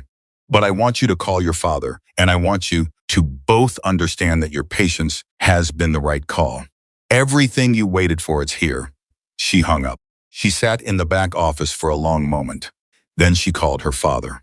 He answered on the first ring, which had started doing recently, which she'd noticed and hadn't said anything about, but which meant the world to her every single time. Marsh called, she said. Daniel waited. They're coming to the table, she said, all the way to the table. Daniel was quiet for a moment. When he spoke, his voice was rough in the way that emotions made it rough now that he'd stopped keeping them at a distance. Your mom would be so proud of you, he said. I want you to know that. Whatever happens next, she would be so proud. Madison's throat tightened. She pressed her hand harder against the desk. I know, Dad, she said. I know. The line was quiet between them. Not the old quiet, not the silent kitchen at 11 at night. The empty hours, the distance she'd spent 4 years trying to bridge. This was the quiet of two people who'd come through something together and were standing on the other side of it. Still standing, still holding on. I'll pick you up. Thursday, she said. Marsh wants us both there. I'll be ready, Daniel said. She believed him. The mediation was scheduled for 9 in the morning on a Thursday in November. Madison was up at 4:15. Old habit, old body clock, old reflex that no amount of improving circumstances had managed to reset. But this morning, she didn't lie there running through bill calculations. She lay still and thought about her mother, the way she sometimes did in the quiet, dark, before the world started requiring things of her. She thought about Angela Carter at the kitchen table on Sunday mornings. The specific smell of her coffee, the way she laughed at things that weren't that funny because she believed laughter was something you offered generously, like bread. She thought about what her father had said on the phone. She would be so proud of you. She got up at 5. She made coffee. She stood at the window and held the mug with both hands, fingers wrapped fully around the ceramic, the grip solid and warm and real, and she breathed. At 6, she knocked on her father's door. He was already dressed, not the jacket with a repaired elbow this time. He'd found something else, a shirt Madison didn't recognize, pressed, the kind of effort a man makes when he understands that a day matters. He looked at her in the kitchen doorway, and there was something in his face that was old and new at the same time. The bones of the man he'd been before the accident, before her mother, before the years that had taken pieces of him, one at a time those bones were still there. And whatever the sliding scale clinic and the twice monthly sessions and the slow work of the past few months had done, they'd put some of the substance back around them. He looked, Madison thought, like her father.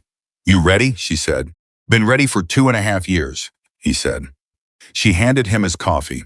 They drank standing up, side by side at the counter, not talking, because there wasn't anything left to say that the day wouldn't say better. Gerald Marsh's office was different with both of them in it. He'd rearranged things, slightly pulled a second chair to the good side of his desk, the side that faced the window, the side where you sat when you were on Gerald's team, rather than across from him. He shook Daniel's hand with both of his, which Madison had never seen him do. He looked at Daniel for a moment, the way people look at someone they've only known through paperwork, reassessing. Your daughter's one of the most capable people I've encountered in 30 years of practice, Gerald said. Daniel looked at Madison. I know, he said. I haven't said it enough. You're saying it now, Gerald said, moving on with the efficiency of a man who understood when a moment had completed itself. Here's where we are. He outlined it. The mediation would take place in a neutral conference room downtown. Both parties' legal teams, a professional mediator, no judge, no jury. The goal was a negotiated number that avoided a full hearing. The company had requested the mediation, which, Gerald emphasized again, meant they'd assessed their exposure and found it alarming. Tomas's documentation of the maintenance log had been officially entered. The compliance violation had been independently verified by the contractor association contact Whitfield, who had agreed to provide a formal statement. What we're bringing into that room today, Gerald said, is a complete case, not a partial case, not a case that depends on one strong argument. Complete case from three independent directions: the workers' comp timeline, the disability determination appeal, and the negligence angle. He looked at both of them. They know this. Their attorneys know what we have. Today is not about convincing them we have a strong case. Today is about the number. Daniel leaned forward. What number are we looking for? Gerald had a figure. He wrote it on a notepad and slid it across the desk. Madison looked at it. She'd done math her whole life. She'd done it fast and under pressure and with the particular precision of someone for whom a wrong calculation had immediate, real consequences. She looked at the number Gerald had written, and she ran it against the bills, against the debt that had accumulated, against the medical costs, and the missed compensation, and the 2.5 years of a family managing on fractions of what they should have had. And when she looked up, her eyes were very bright. Is that realistic, she said, given what we're walking in with? Gerald said, yes. And the lower end? If they push back hard. He wrote a second number. Still significant. Still in the context of Madison Carter's life. Transformative. Fight for the top, she said. That's the plan, Gerald said. He picked up his briefcase.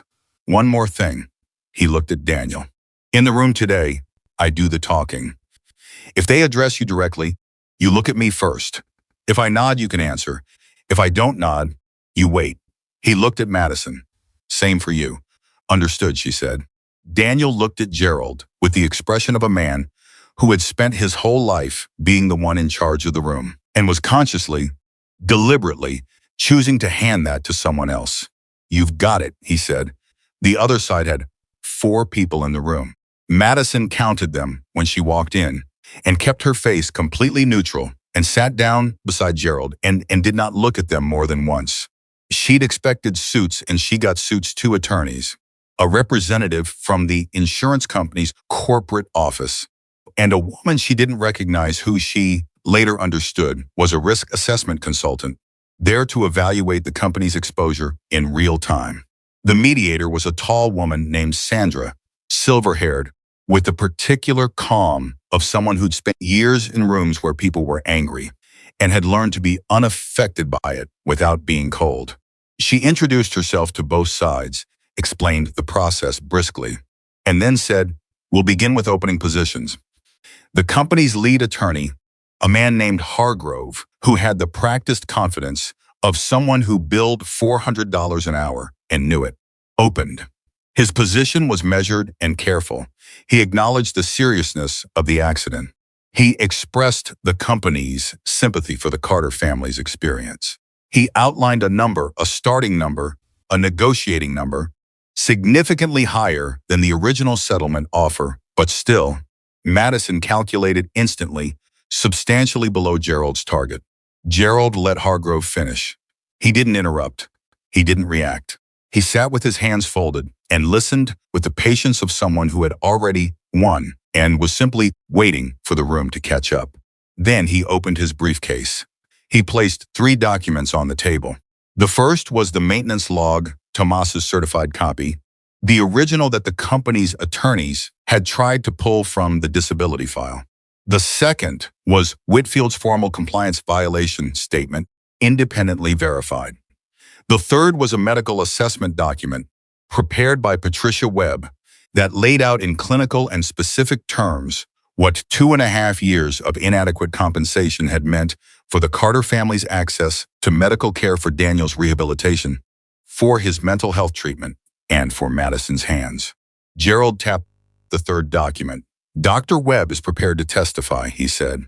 She'll describe what delayed treatment looks like when it accumulates over 30 months. He looked at Hargrove.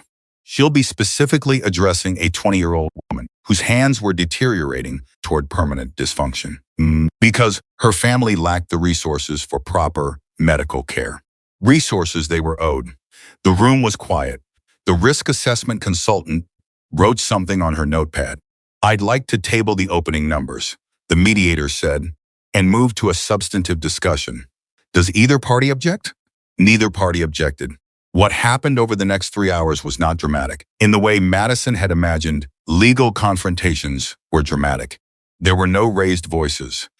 There were no revelations. It was instead a methodical, relentless, almost surgical process. Gerald presenting position, Hargrove responding, the mediator guiding, numbers moving in increments that felt small until Madison's tracked where they'd started and where they were going. She sat beside Gerald and said nothing. She'd promised. She kept it. But she watched. She watched Hargrove's body language shift. In the second hour, the subtle change when a negotiator stops fighting toward their opening position and starts fighting to protect their floor. She watched the risk consultant pass a note to Hargrove's associate. She watched Hargrove read it and set it face down on the table. She watched Gerald watch all of it and show nothing. At the 2-hour mark, the mediator called a recess. Both sides went to separate rooms. Gerald, Madison, and Daniel sat in a small waiting room with bad coffee and good silence. "How are we doing?" Daniel asked. "Better than they want us to know," Gerald said. He was looking at his own notepad, reviewing. Hargrove's been authorized to go higher than he's showing. The note his colleague passed him was a ceiling adjustment. They've moved their authorization upward. "How do you know?" Madison asked. "Because Hargrove's been in this business as long as I have, and he's a professional, but he still looked at that note before he tabled it." Gerald looked up. He wasn't expecting what we brought in. The compliance documentation specifically. That changed their math this morning. Daniel had his hands around his coffee cup. His rebuilt wrist rested on the table. "What do we do in the second half?" "We don't move much," Gerald said. "We've got the leverage, and they know we've got the leverage. Every time we concede a point from here, we're leaving money on the table. So we hold, we let them move, and we watch where they stop." Madison said, "And if they don't move enough, then we walk out of here and we go to a full hearing," Gerald said simply. "And they know what a full hearing looks like." He said it without drama, like stating a weather forecast. But in the saying of it, the complete absence of uncertainty in his voice, Madison felt something settle in her chest. The specific relief of being inside, a fight that was being handled by someone who knew exactly what they were doing. She'd been handling fights by herself for 4 years. She'd forgotten what it felt like to have someone else in the corner. The second half of the mediation started at 1:15. Hargrove came in with a different posture. He'd made a phone call during the recess. His associate had said so to the mediator, explaining the longer break, and Madison understood that meant someone above Hargrove had been consulted. Someone at the company who held the actual authority. Hargrove put a new number on the table. Gerald looked at it. He didn't write it down. He looked at it, looked at Hargrove, and said, "We're not close." "We're closer than we were this morning," Hargrove said. "Closer isn't there." Gerald slid his own number across the table. Hargrove looked at it. He was good at not reacting better than most, but something moved around his eyes. A brief tightening that was there and gone. "That's an aggressive position," he said. "It's an accurate position," Gerald said. "We have a documented compliance violation, a maintenance log showing a known deficiency, and 30 months of a family and financial crisis that we can trace directly to your client's delay strategy." He kept his voice completely even. "The number I've put in front of you reflects the actual cost of what your client did." The mediator let the silence sit. Then Hargrove said, "Give us 20 minutes. Take 30, Gerald said. They left the room. Madison looked at Gerald. "Is that good?" "They're calling back to the company," Gerald said quietly. "Not the attorneys. The company itself. That means the attorneys don't have authority for what we're asking, and they need someone higher up to sign off." He picked up his pen, set it down. "That's very good." Daniel had been quiet through all of this. He spoke now. "Gerald, whatever they come back with, I want you to tell me the truth about whether it's enough. Not whether it's a good number in the abstract. Whether it's enough to let my daughter stop worrying." Gerald looked at him for a long moment. "I understand," he said. When Hargrove came back, he brought a new number. It was not Gerald's number. It was between Gerald's and their last offer, closer to Gerald's than to theirs. In the room, the mediator asked both parties to assess it. Gerald leaned to Madison and said, very quietly, directly into her ear, counter with something halfway between this and our number. Don't move below it. She nodded once. Gerald put that counter on the table. Hargrove stared at it. Then he looked at the mediator. We need another 10 minutes. Of course, Sandra said. He left alone this time. His associate stayed, which meant whoever was on the other end of his phone call held the real decision, and Hargrove was the messenger. He came back in 8 minutes. He sat down. He looked at Gerald. He said a number. It was not quite Gerald's original target. It was 2% below it. In the context of the total figure, 2% was a real amount of money. It was also, Gerald calculated in his head, in the time it took Hargrove to finish saying the number, within the range he'd told the Carters was a successful outcome. Gerald looked at Madison. She looked at her father. Daniel Carter looked at the table for a moment, at his rebuilt wrist, at the ceiling. At some point above and past all of them, that might have been the last 2.5 years, might have been the platform falling, might have been a woman at a kitchen table on Sunday morning who smelled like coffee and laughed easily. He looked at Gerald and gave one small nod. Gerald looked at Hargrove. We'll accept that number, he said, contingent on the disability determination resolution being included in the agreement, not handled separately. Hargrove's jaw tightened. He hadn't expected that condition. He looked at his associate. The associate pulled out a phone. Another 5 minutes. Then agreed. Gerald wrote it down. Sandra wrote it down. The mediator looked at both sides. We have an agreement in principle. We'll move to formal documentation. She stood. I'll arrange for the paperwork. Please remain available. The other side filed out. When they were gone, the room was just Gerald and Madison and Daniel and the sound of the building's ventilation system and the specific quiet of a fight that had just ended. Daniel pressed both hands flat on the conference table. He sat there for a moment. Then he turned to Madison, and what happened to his face was something she had not seen in 6 years, not since before her mother got sick, not since the kitchen table on Sunday mornings. It was not happiness exactly. It was not relief exactly. It was the particular expression of a man who has been carrying something so long that setting it down doesn't feel like lightness yet, just the strange absence of a familiar weight. It's done, he said. It's done, she said. He reached out and put his arm around her, pulled her toward him the way he used to when she was small, when the world was small, when the kitchen smelled like her mother's coffee, and the worst thing Madison could imagine was a rainy Saturday with nothing to do. She let herself lean into him, just for that moment, just for that room, just the two of them, and the ended fight and the years behind them and what came next. Gerald let them have that moment. He gathered his papers with practiced quietness and pretended to be very interested in something in his briefcase.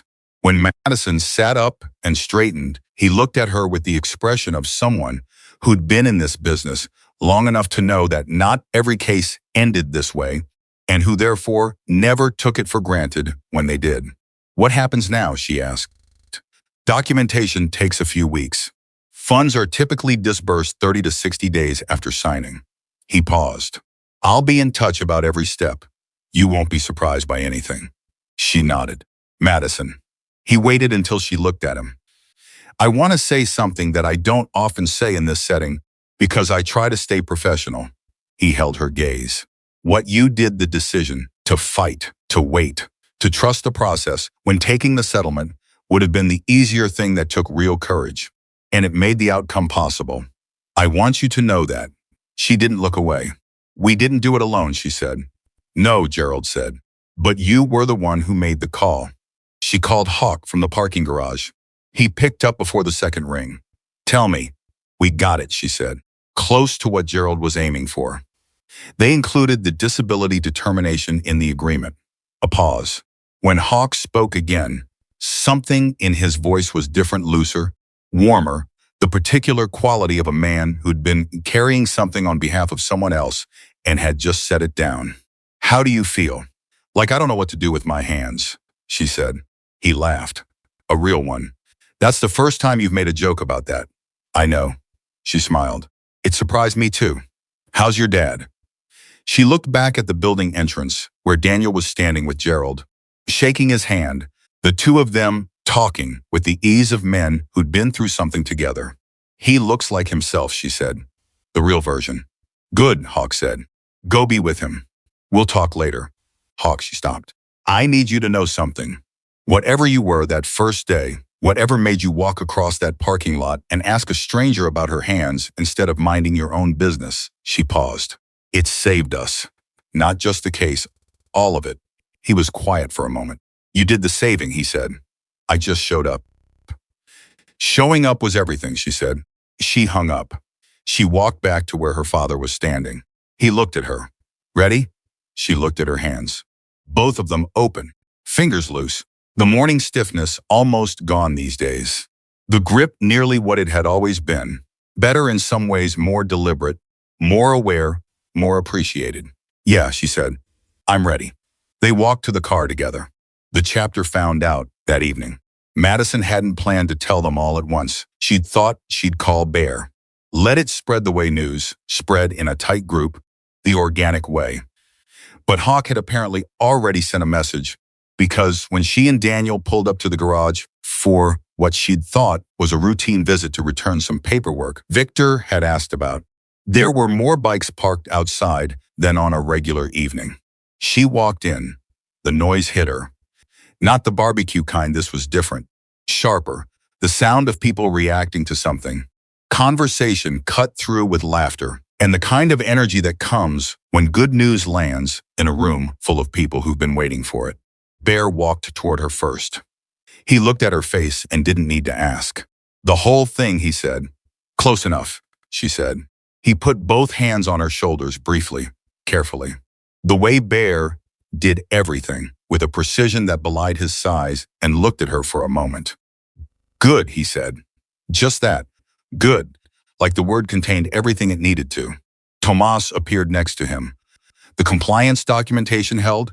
Completely, she said. Gerald said your documentation moved their timeline up by 6 months. He told me to tell you that directly. Tomas ducked his head. He was young enough to be embarrassed by gratitude, old enough to accept it. Glad it helped, he said.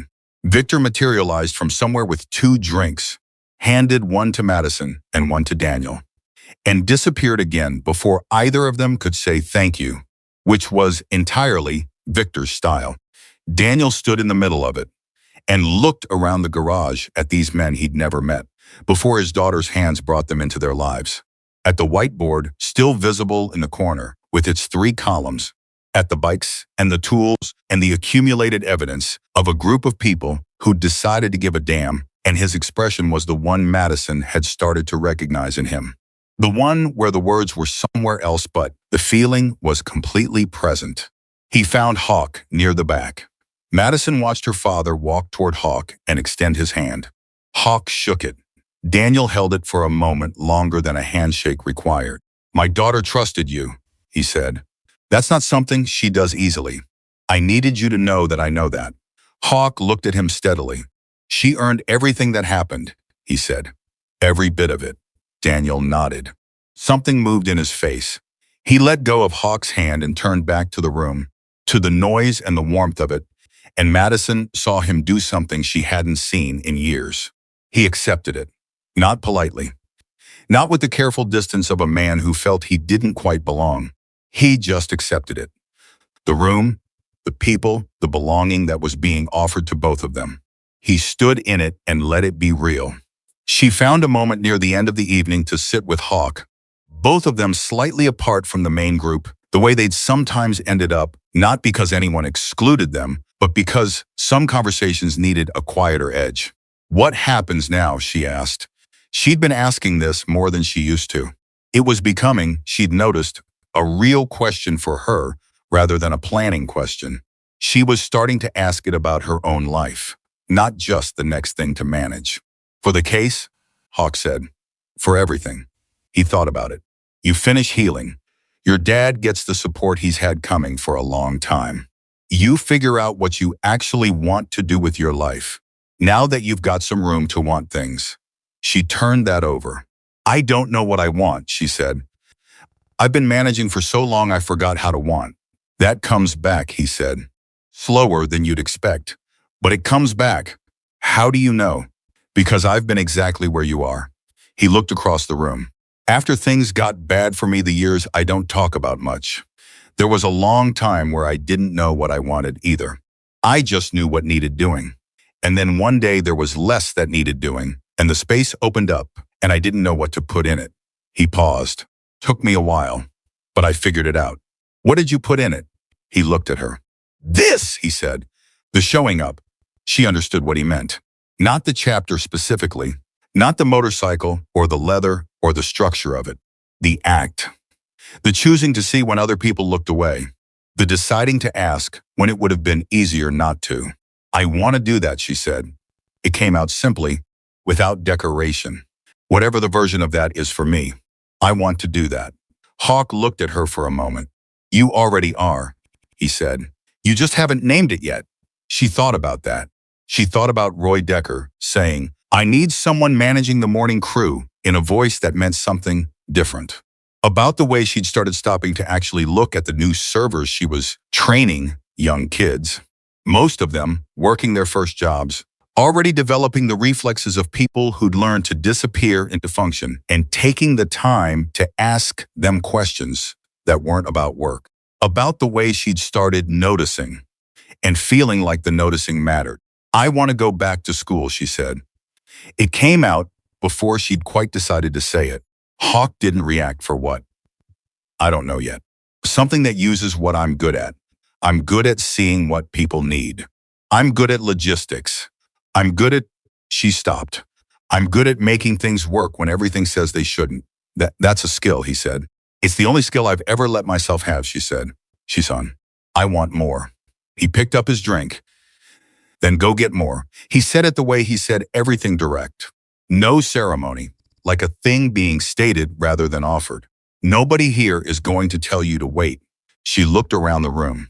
Her father, talking to Tomas, animated in a way she hadn't seen in years. Bear, leaning against the wall, catching her eye and nodding once. Victor, who fixed cars and never needed to be thanked, refilling someone's drink.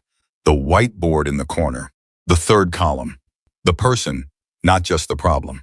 She thought about a version of herself 6 months from now. She didn't do this, she never had. The future had always been a crisis management exercise. The next bill, the next month, the next thing to survive. But tonight, in this room, with the case resolved, and her hands nearly whole, and her father standing upright and present in the middle of a room full of people who'd chosen to care. Tonight, she let herself look. She saw herself in school. She didn't know which one, didn't know the subject yet. She saw herself at a kitchen table that didn't have bills spread across it, or had them spread their differently chosen bills, manageable bills, the bills of a life being lived rather than held together. She saw her father at the same table, himself again, the real version, the one with opinions and stubbornness, and that specific laugh he had that she'd missed for 6 years. She saw her hands, both of them, closed, holding something. She didn't know yet what she'd be holding, but she could close them around it. That was enough. For tonight in this room, that was everything. The settlement funds cleared on a Tuesday morning in December. Madison knew they'd cleared because Gerald Marsh called her at 8:47 and said, in the voice of a man who'd seen this moment many times and never quite got tired of it, it's in. 2 words. She'd been waiting for 2 words for 30 months. She was at the diner when he called. In the back office, the same back office where she'd taken the call about the mediation, where she'd stood against the wall with her hand pressed flat on the plaster because she needed something solid. She was sitting this time. She'd been going over the week's schedule, a task that had become genuinely satisfying in a way she hadn't expected. The logistics of running something well, the small daily architecture of making things work, and her phone lit up with Gerald's name, and she answered it and heard 2 words and sat very still for a moment. Thank you, she said. Thank your father, Gerald said, and Tomas, and whoever that contractor contact was. And mostly thank yourself for not taking the first offer. He paused. Call me if you need anything in the next few weeks. The documentation is finalized. You're done. She hung up. She sat in the back office of the Copper Road Diner at 8:47 in the morning and did not move for a full 2 minutes. Not because she was overwhelmed, not because she was crying, but because for the first time in 4 years, the thing she'd been running toward the stable ground, the moment when the immediate crisis was genuinely resolved, was under her feet, and she needed a moment to feel it, to actually feel it, not just confirm it logically and move to the next item. She'd spent so long surviving that she'd never learned how to arrive. She was arriving now. She breathed in. She breathed out. Then she called her father. He answered on the first ring, same as always now. It cleared, she said. Daniel Carter said nothing for a moment. She heard his breath change. Say that again, he said. The money's in, Dad. It's done. Another silence. This one had texture. She'd learned to read her father's silences. The way you learn to read the silences of people you love after you've been paying close attention for a long time. This one was the kind that comes when someone finally puts something down that they've been carrying so long they'd started to think the weight was just part of them. Your mother would have. He stopped, tried again. She always said, things work out for the people who don't quit. She was right, Madison said. You never quit, he said. Not once. Not even when you should have. She pressed her free hand flat on the desk. All 5 fingers, full contact, solid and warm and present. Neither did you, she said. You came back. That wasn't nothing. He made a sound that wasn't quite a word. She knew what it meant. I'll be home by 3, she said. We'll figure out the first steps together. I'll make dinner, he said. She blinked. He hadn't said that in years, hadn't offered, hadn't initiated. The old Daniel Carter had been a man who cooked on Sundays, who made things from scratch because shortcuts offended him, who treated a meal as a thing worth doing properly. He'd been absent from the kitchen for so long she'd forgotten he knew how. What are you going to make? She asked. Something your mother would have approved of, he said. She smiled. She didn't try to hide it, which was something she'd been practicing, not hiding the good things the way she used to hide the hard ones. I'll see you at 3, she said. She told Roy first because Roy had been there for all of it, in his particular way, the management shift, the morning he'd crouched beside her on the diner floor and picked up broken ceramic and asked when she'd last seen a doctor. She found him refilling the coffee station and said, simply, the case settled. It cleared this morning. Roy set the coffee pot down. He looked at her for a long moment. You okay? Better than okay. He nodded slowly. The nod of a man who didn't know exactly what she'd been through, but had watched enough of the edge of it to understand its weight. Good, he said. Then, that mean you're leaving us? The question surprised her. I wasn't planning to leave immediately. But you're going to school, he said. She stared at him. How did you know that? Because I've watched you manage this place for 4 months, and you're 20 years old, and you're good at things that people spend years learning. And you've got a brain that's been running logistics since you were a teenager. He picked the coffee pot back up. You belong somewhere bigger than this. I've known that since I hired you. Madison opened her mouth and closed it. Roy, who expressed himself in grunt-adjacent syllables and communicated concern through action rather than declaration, had apparently been paying close attention the whole time. I don't know when, she said, finally. I need to figure out what and where first. Take the time you need, he said, but don't wait too long. You've been waiting long enough for things. He went back to the coffee station. The conversation was over in the way Roy conversations ended completely, efficiently, without ceremony. She stood there for a moment, feeling the specific warmth of being known by people who'd never said so out loud. She called Hawk from the parking lot on her lunch break. He was at the shop. She could hear the background sounds of a working garage, metal and air tools, and the radio that apparently never stopped playing classic rock regardless of what else was happening. He silenced something, and his voice came through clearly. Cleared this morning, she said, before he could speak. A pause. Then, how do you feel? She'd been asked this enough times now that she'd stopped giving the automatic answer, the managed answer, the answer designed to reassure. She actually checked before she spoke. Like the ground stopped moving, she said. Like I've been on a boat for 4 years and I just stepped onto a dock. Good description, he said. I want to do something, she said. To market. Not a party, I'm not a party person. But something. Something real. What did you have in mind? She'd been thinking about this since Gerald's call. It had been sitting in the back of her mind taking shape for 2 hours. The charity event, she said. The one where we met. It runs every year, right? October. Every October. We organize part of it. I want to be part of it.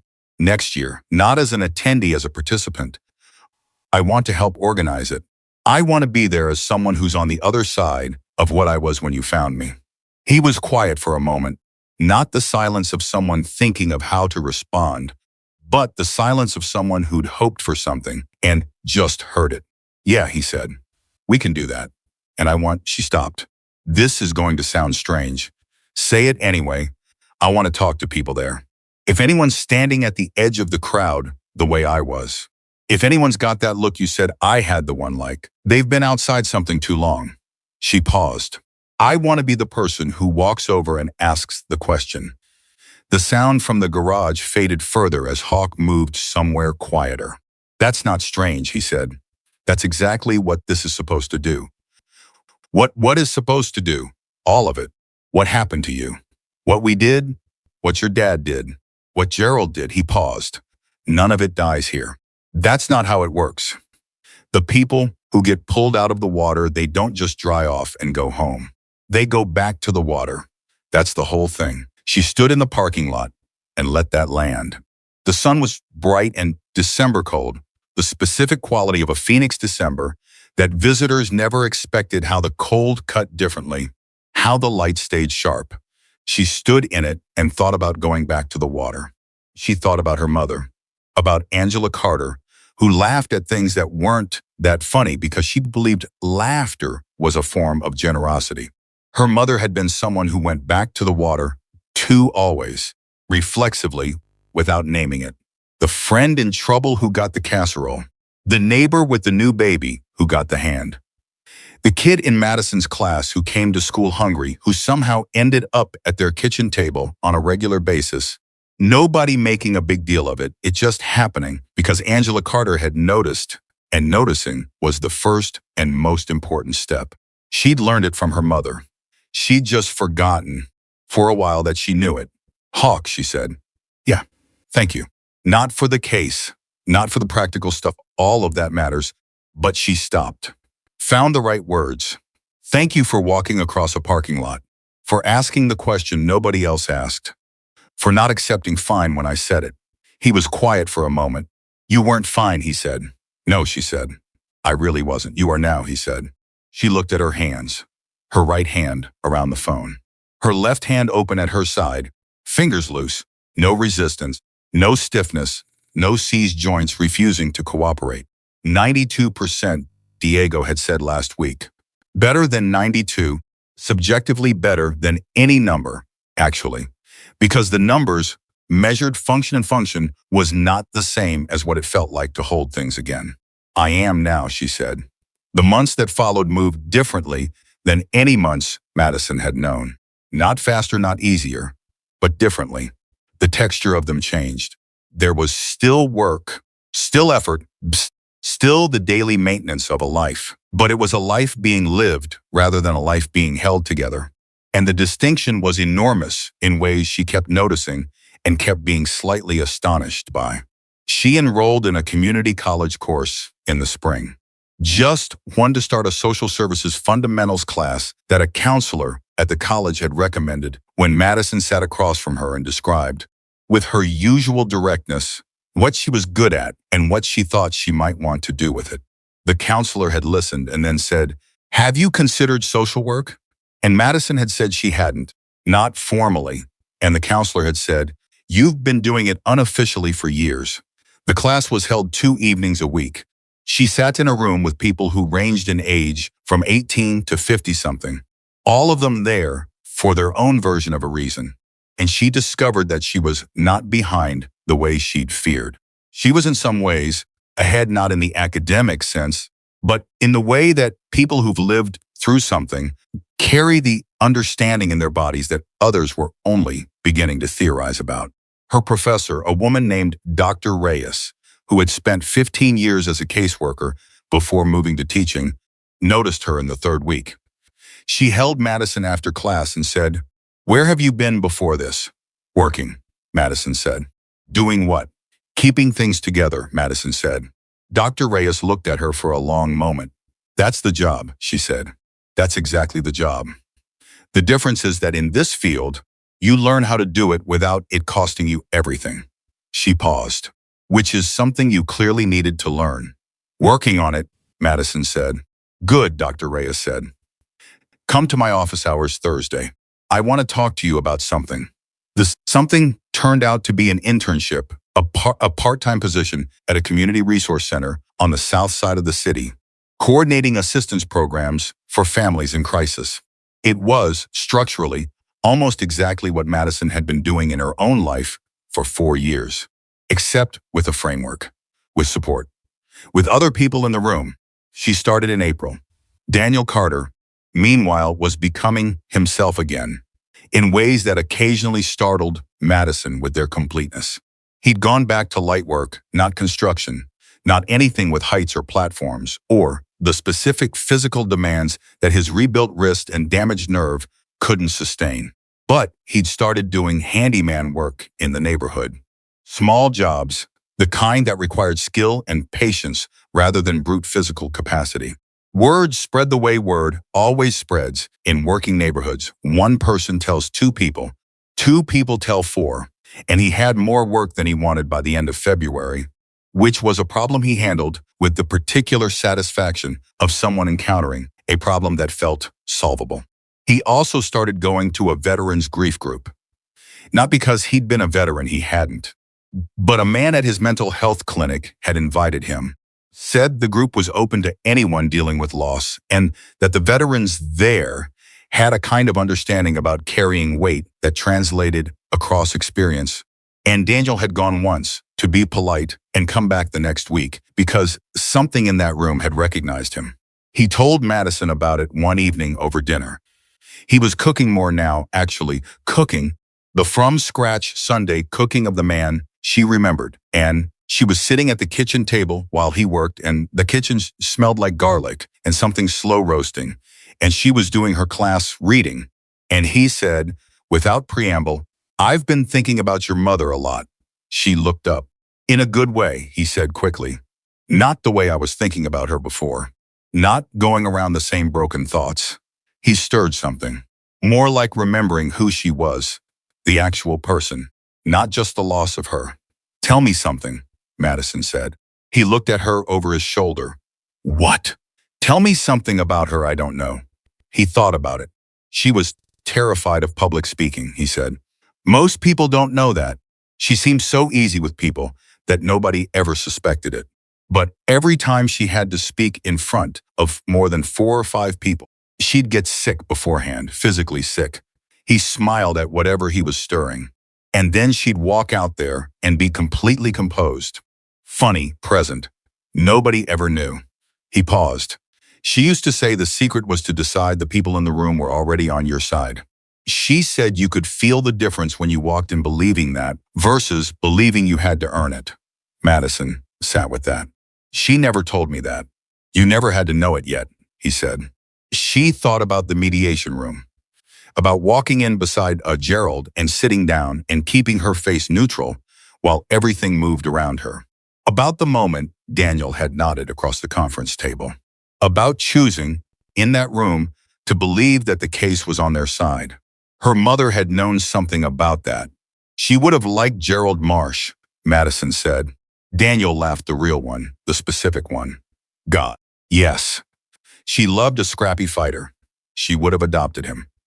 They ate dinner at the kitchen table, the two of them, the garlic and the slow-roasted thing, and the ordinary, extraordinary fact of a meal prepared with care and shared with presence. It was not everything that had been lost. Some things you didn't get back. Some losses stayed losses, and the best you could do was make room for them alongside everything else. But this table, this man who was her father and who had come back to her from somewhere she'd been afraid he'd never return from, this was not nothing. This was a great deal. The October charity event arrived on a morning so clear it felt intentional. Madison drove out early to help with setup. She'd been on the organizing committee since July, a role she'd taken with the same methodical thoroughness she brought to everything, which meant the logistics were 3 weeks ahead of schedule, and the volunteer coordination was. Bear had told her, with the particular admiration of someone who valued competence, the best they'd ever had. She worked through the morning. She moved between tasks with the ease of someone who'd learned to be efficient without being frantic. The distinction that Dr. Reyes had helped her identify, the difference between purposeful motion and fear-driven motion, between doing because it mattered and doing because you were afraid of what stopped motion meant. Daniel came at 10. He'd asked if he could, which had moved something in her, the asking, the checking, the not assuming. He walked through the event with the deliberateness of a man relearning how to be among people. And Madison watched him from a distance find his footing and then find, gradually, his ease. He talked to people. He laughed at something. He carried things when he saw they needed carrying and didn't need to be asked. The crowd built through the mid-morning. Bikes and families and the particular mix of a community charity event, people who came every year and people who'd never come before, people who were comfortable in their skin and people who weren't, people who were the help and people who needed it and people who were some complicated mixture of both. Madison moved through all of it. She checked in with volunteers. She handled a logistical problem with the sound system before it became a real problem. She talked to 3 different people who were new to the event and made sure they knew where things were and felt welcomed. Because that was the thing she'd learned. She was good at making people feel like they belonged in a room. She was doing exactly this, talking to a young couple who'd come for the first time when she saw him. He was standing at the edge of the crowd, not a him she knew. A stranger, a young man maybe 22, 23, in a work jacket that had seen better days, standing at the boundary of the event with his hands in his pockets and the look she recognized. Not because she'd been told what the look was, because she'd had the look herself, the outside look, the one that said, I've been standing outside something for a long time. I'm not sure I'm allowed in. She excused herself from the couple. She walked across the space between them, not hurrying, not performing, just walking. He saw her coming, and the first thing he did was look behind him, like she might be heading somewhere else. Like the most natural assumption was that she wasn't coming to him. She stopped 2 feet away. Hey, she said. He looked at her. Cautious. Hey, first time here? Yeah. He shifted. My someone told me about it. I don't know anyone. That's fine, she said. You don't have to. She paused. She looked at him the way Hawk had looked at her. Not at his jacket or his hands or the surface of him. At the person inside, trying to read what was there. You okay? He looked at her. Something shifted in his face, the same thing that had shifted in hers. A year ago, in a parking lot that felt like a different life. The recognition that someone was actually asking. Not really, he said quietly. Okay, she said. She meant it. Not as reassurance, as acceptance. You want to talk about it? He looked at the ground, then at the crowd, then at her. How long you got? Madison Carter looked at this stranger at the edge of a crowd on a clear October morning, and she thought about a woman who believed laughter was generous, and a man in a parking lot who didn't accept fine, and a lawyer with a rumpled office who fought for people who couldn't fight alone, and a chapter of men who'd put the person, not just a problem, on a whiteboard and meant it. She thought about her hands, both of them closed, holding everything they'd come back to hold. I've got time, she said. She meant that too. In every sense she could mean it.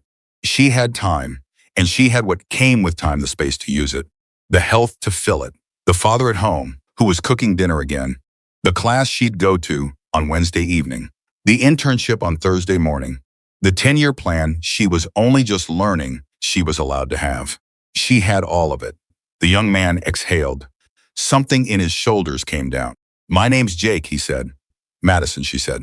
Come on, let me show you around. She didn't look back to see if Hawk was watching.